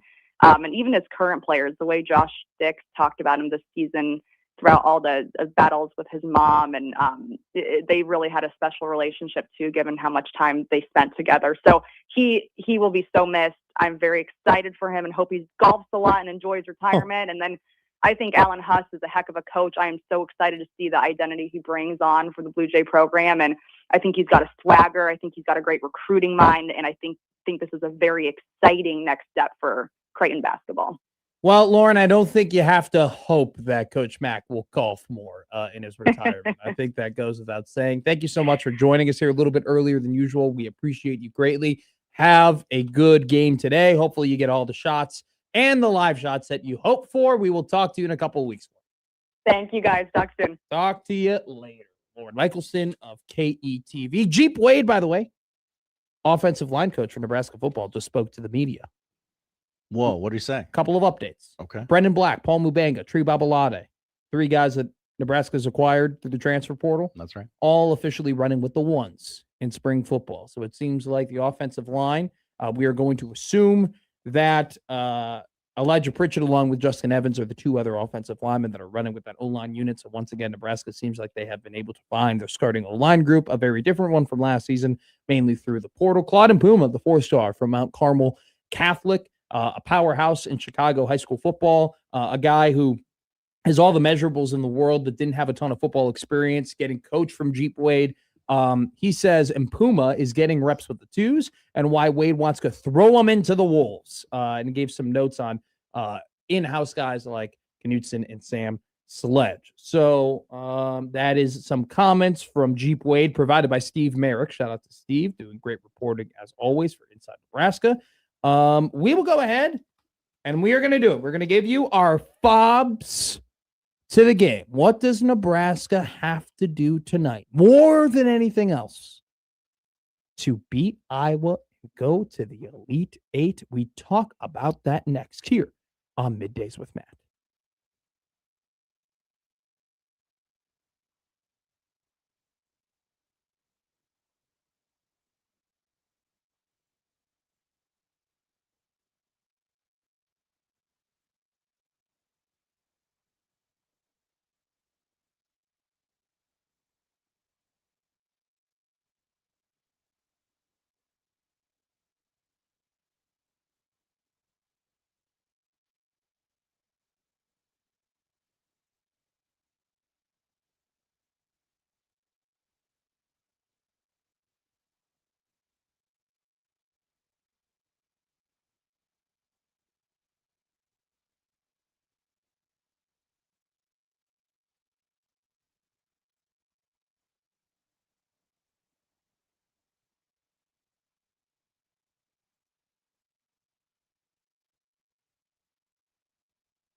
Now, back to Middays with Matt on 1620 The Zone. And we want to remind you, just 45 minutes before it starts, if you're looking for a place to watch the big game, 1620 The Zone is hosting the Husker Tailgate Party today. Yeah. 2 p.m. to 5 p.m. Oscar's Pizza and Sports Grill. Go and get some char buffed wings, dude. Insane. Sports Boy Conduct will be there, counting down to Nebraska's upcoming affair against the Iowa Hawkeyes with a trip to the Elite Eight on the line. Stop by and say hello to John Bishop and Nick Grimm. Grab some grub and cheer on the Huskers. Oscars is located on 17330 Lakeside Hills Plaza, just west of 168th West Center Road. Don't worry, Grand Island. 97.7 The Zone listeners, you guys are the best. We didn't forget about you. Go ahead to the Husker Tailgate Party at Bandits Sports Bar. Bandits is located at 1016 Dyers Avenue, just west of Highway 281. Also, don't forget, they got some other really great games going on throughout the day. We're going to have Houston versus Illinois. I believe that will be one of the best games that we have, I think, of the next 2 days. Houston, number 4 in the Ken Palm rankings. Illinois, number 6 in the Ken Palm rankings. Houston and Kelvin Sampson, that signature defense, fast, physical, tough, big, that defense that Houston plays, they will shut anybody down and honestly win games just based off of that. Illinois, though, going to pose some really interesting problems for the Cougars. That 5-out offense, man. I mean, you got 5 guys on the floor who can shoot the ball at any given point, and also the size that Illinois can match up against Houston with. That is going to be one heck of a matchup.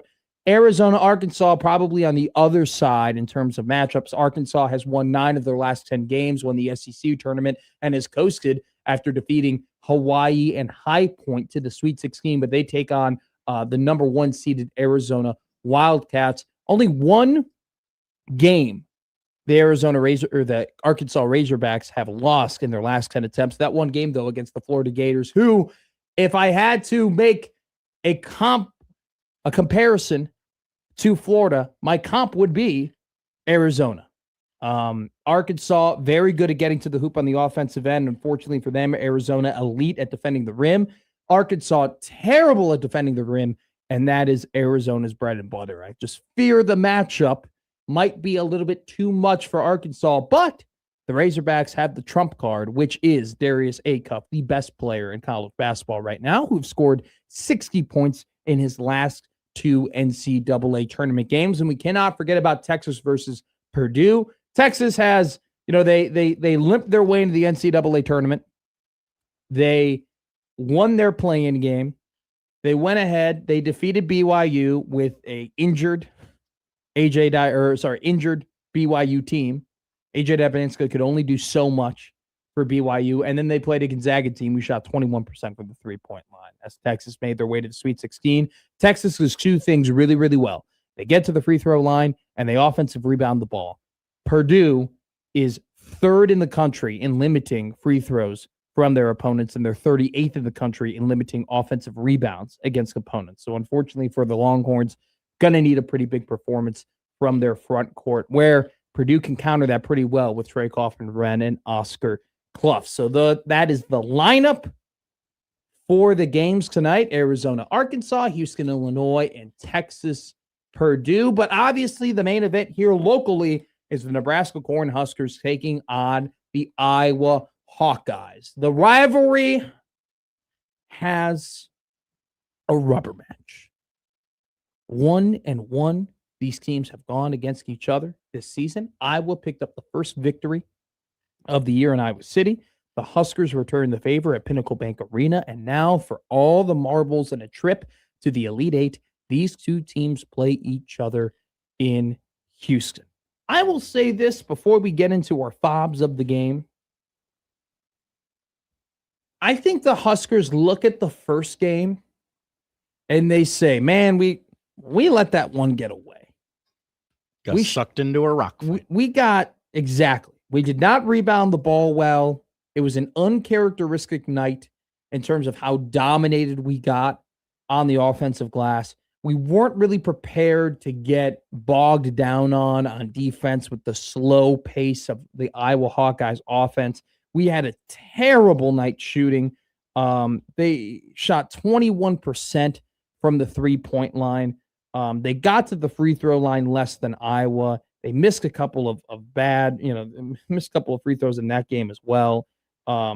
It just was not a good night for Nebraska. They completely and utterly played into the hands of the Iowa Hawkeyes. Like I said, they went ahead and they just got dominated on the offensive glass, and they let that kind of kill them. And Iowa just sucked the life out of them. And yet still, despite the fact of not being able to clear the boards and not being able to shoot the 3-ball well, they still only lost by 5. And I think you look at that game at Pinnacle Bank Arena and you go, yeah, you won the game, but that shouldn't have gone to overtime. That shouldn't have been an overtime game. We had control of that game. We controlled the pace of that game. We forced 19 turnovers in that game. We didn't get dominated on the glass on that game. We hit 37% of our 3-pointers in that game. Like, the fact that we allowed this game to go into overtime, we gave them too much. And so I think from Nebraska's perspective, you kind of say, look, the first game we played terribly and we only lost by 5. And the second game you go, we could have easily have won that game by 15, 16, 17 points. And if you're looking at it that way, if you're using that transitive property, I think you head into Houston pretty confident about what you're going to face. And I think too, we're talking about adjustments and we're talking about X's and O's. And, I brought up, I thought that Nebraska did a great job of adjusting in the second game, stacking the paint more, kind of mitigating Iowa's ability to get to the paint while also clearing the defensive boards way better. And I think we're assuming a counter to the counter and, some X's and O's and coach versus coach and assistant versus assistant, Hoiberg versus McCollum, Lesnar versus the Iowa bench. But I also think what we're missing a little bit is that these two teams now have played each other twice and have watched so much tape that it might just come down to who are the better players, who's on one tonight, who's playing their best basketball. And I think these are two teams where I think Iowa is playing their best basketball. I mean, that's evident after they out offensive rebound Florida, which nobody out offensive rebounds Florida. And I think the Huskers, you still can make the argument that team played better against Illinois in Champaign than they did against Troy or Vanderbilt. You can make that argument, but they definitely are trending in a different direction from where they were toward the end of the season. My number one key to this game is you got to take advantage of Iowa mistakes.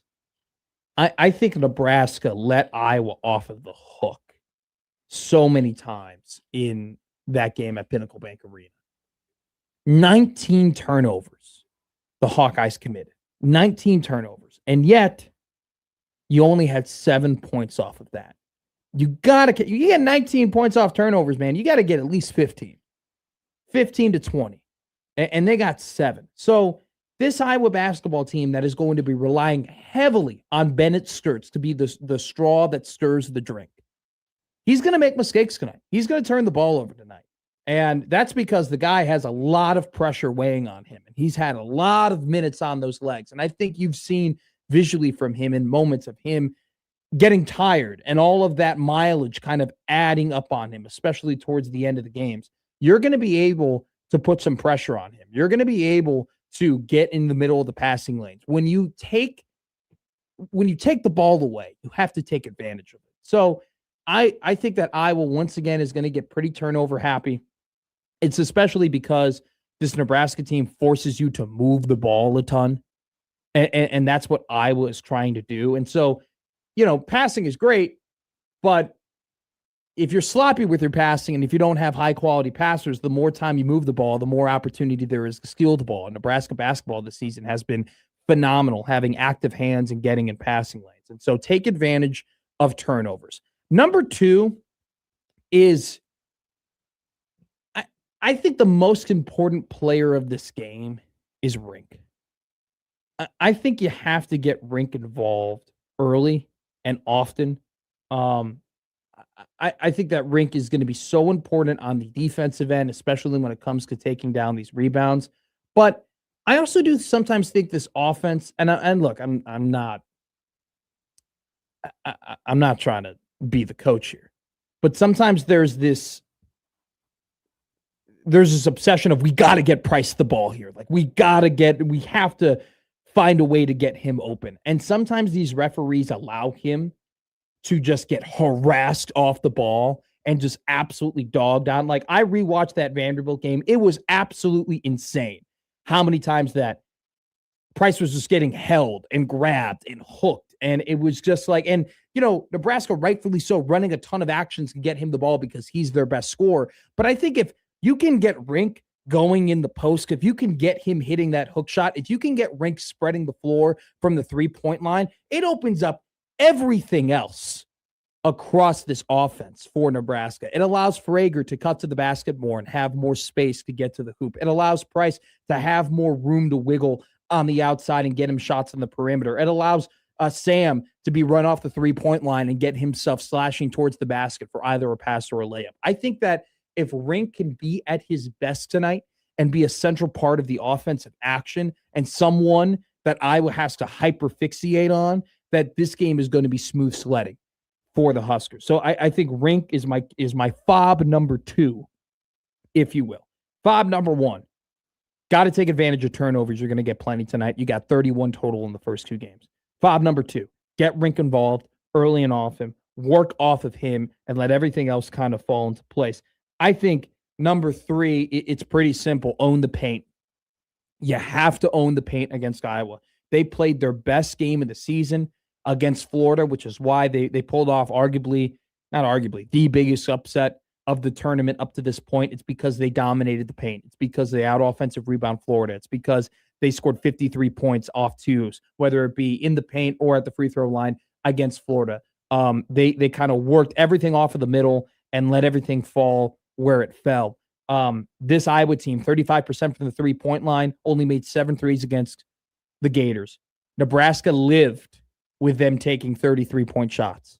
When Nebraska beat Iowa shot 7 more 3-pointers the second time as they did the first game.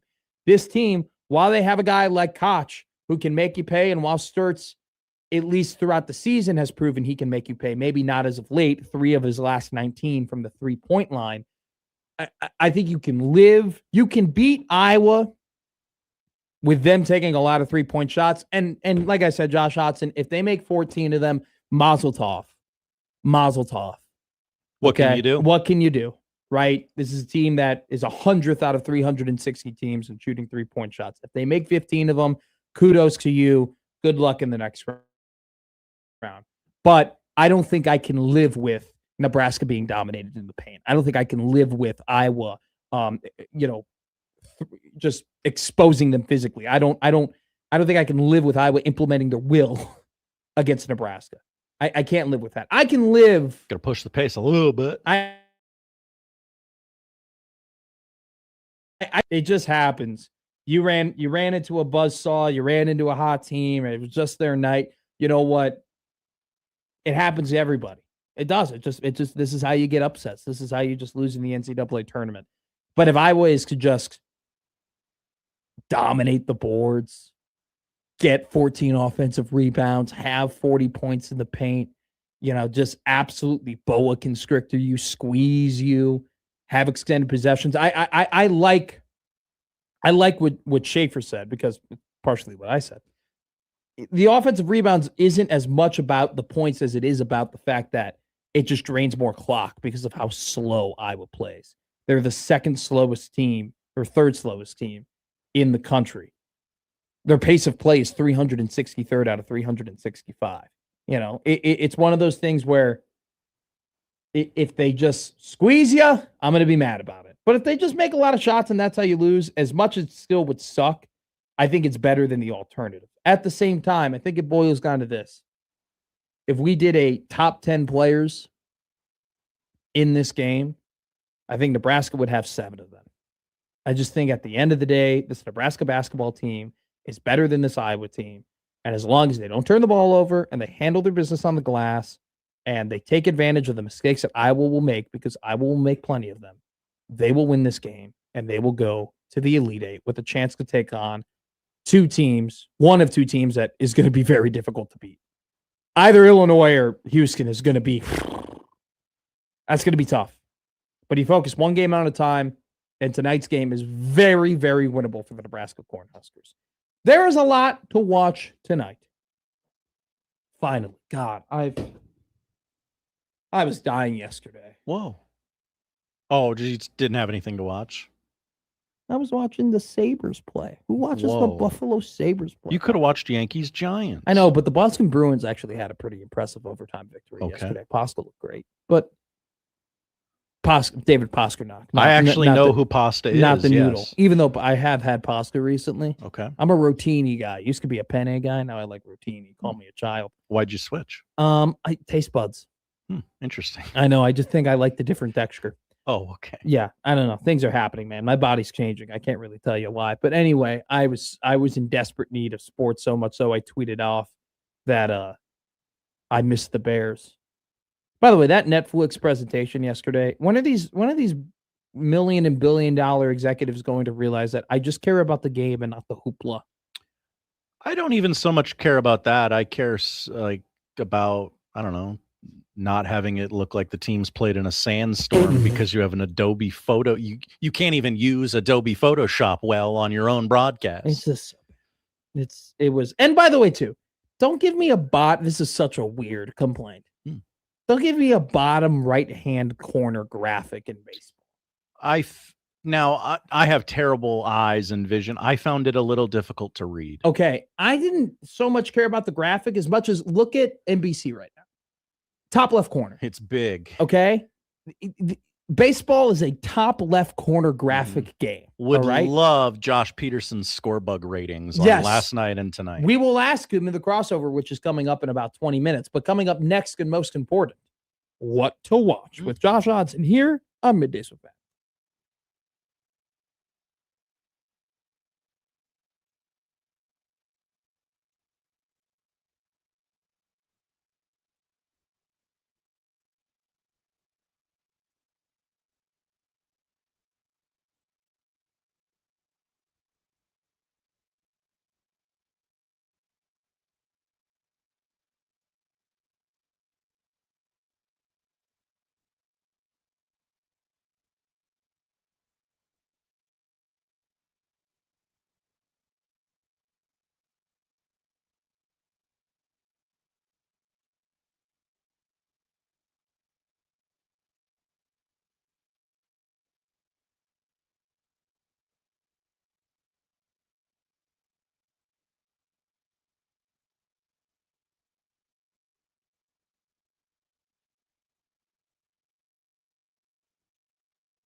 Josh Peterson and Mike Schaefer are out in Houston. Josh will be on Middays with Matt tomorrow.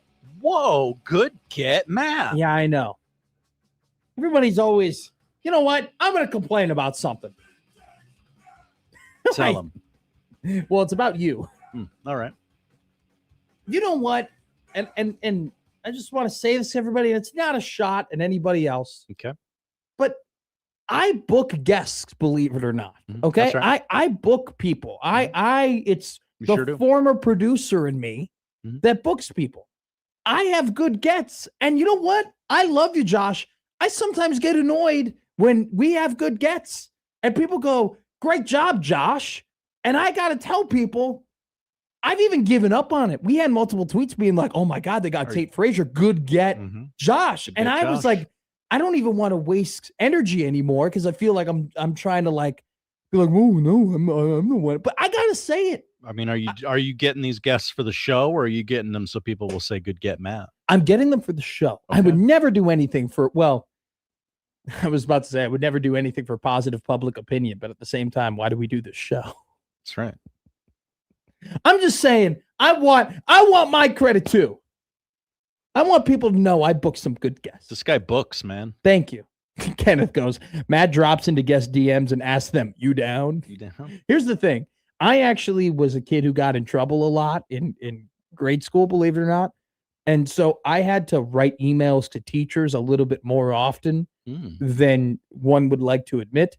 So the skill of writing a teacher an email, being like, Dear Mrs. Gonzalez, I am incredibly, that skill has translated into my broadcasting career where I hit people with the nicest emails. You've never been sent an email until you get sent an email from Matt McMaster. Oh, hello.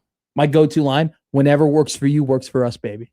Oh, wow. I don't throw the baby in I there? don't throw the baby. Okay. No. I don't put baby in a corner either. Good. Smart man. Some movie reference. I know Dirty Dancing. Spark Notes. By the way. I almost assuredly. Come on. It was like minus 1,500 that was Spark Notes. I know when you lift it up, but I mean, the whole Dirty Dancing scene, my real memory from that, it comes from Crazy Stupid Love. Yeah. I just watched that last with week. Ryan Gosling and Emma Stone. God, Emma Stone. She's good. You know what? In 30 years from now, when there's another 20-something-year-old host on a radio show and they decide to do This Week in Women's History, Emma Stone's going to be there. Sure. Without a doubt. Josh Odson. Let's do it, baby. What are we watching? Well, we're going to watch the Sweet 16 tonight. Texas and Purdue kick us off. 6:10 tip on CBS. Of course, the superior coverage from Westwood 1 begins on 1620 The Zone at 5 p.m. this evening. You tell them. Iowa and Nebraska 6:30 on TBS. Very funny. Arkansas versus Arizona. The Exarban Razorbacks? I wish. 8:45 on CBS. And then it's Illinois-Houston at the midnight hour of 9:05 on TBS. 3-game slate in the NBA, only one of them on national TV. It is Knicks-Hornets, 6 o'clock on NBA TV. I believe John Fanta's doing that game. Hockey doubleheader on I know you don't care. Just some people do. I care. Oh, sorry. Wild Panthers, 6 o'clock, followed by Oilers and Knights at 8:30. It is opening day for most of Major League Baseball. For some reason, 6 teams still have to wait until tomorrow. Pirates and Mets going on right now. It's 5-3 Mets in the bottom of the 4th. 2 on, nobody out for the Mets on NBC. The final line for Paul Skeens today: 2/3 of an inning pitched, 4 hits, 5 earned runs, 2 walks, 1 single strikeout. His ERA for the season sits at 67.5. Wow. Diamondbacks Dodgers on NBC at 7:30 tonight, Matt. Cancel the WBC? Seems like that's what people are going to say. They're wrong for saying it. Wasn't O'Neill Cruz? He was in the WBC and he dropped that fly ball in the middle of the outfield. Yeah. Cubs are playing right now. God, I can't wait to be back. How's it going? I don't know. All right, folks, let's talk right now. I'm going to kill your bookmaker. I'm going to rip his throat out. I will blow this man out. I will step on his throat until the man chokes. Let me tell you how. Dog. Winners. Dog. Winners. Dog. Winners. Dog. Winners. Dog. Winners. I'm on a roll. Dude, you got to love dogs, right? I love a dog. Gotta love dogs. I'm gonna have a hot dog today, celebration of the beginning of the Major League Baseball season. How'd the but, Maple Leafs do last night? I believe they lost. Let me tell you this right now. 4-3 win against the Rangers. Oh, did they? Yeah, so our dog hit, right? Hell yeah. God, we got to start keeping track of that. I'm so lazy. I just we're out of season a little bit. Now I'm gonna have to start betting on baseball. Here's what I'm not gonna do today: bet on baseball. Oh no, absolutely not. The Illinois Fighting Illini, and I don't know if they're still the Fighting Illini. We'll have to look that They up. are. Are they still? All right, great. They always should be fighting. They are fighting. I'm glad that they're fighting. Same thing with the Irish. Plus 133 to win the game today against Houston. All right, great odds, good matchup, tough for Houston. Think Illinois is going to do it. Plus 133. Great show, everybody. Woo! We will see you in 20 hours' time during what will either be the sulk of the century or the celebration of the century. One or the other. If Nebraska wins tonight, I don't think I'm going to have 7 pages of prep. I think it's probably going to be closer to, all right, everybody, call in. We want to thank everybody who listened to us today, who commented today, who emailed us on the Equitable Bank inbox. Equitable Bank, they take banking personally. Old Man Doug, thank you for calling in on the Prairie Flower Casino Zone hotline, 402-951-1620, and for tweeting at us at the Zone Twitter feed, which is powered by Liquid Trucking. Coming up next, the tailgate party of the century at Oscar Sports Bar and Grill with unsportsmanlike conduct. The crossover on the 1620 The Zone Radio Network is up next.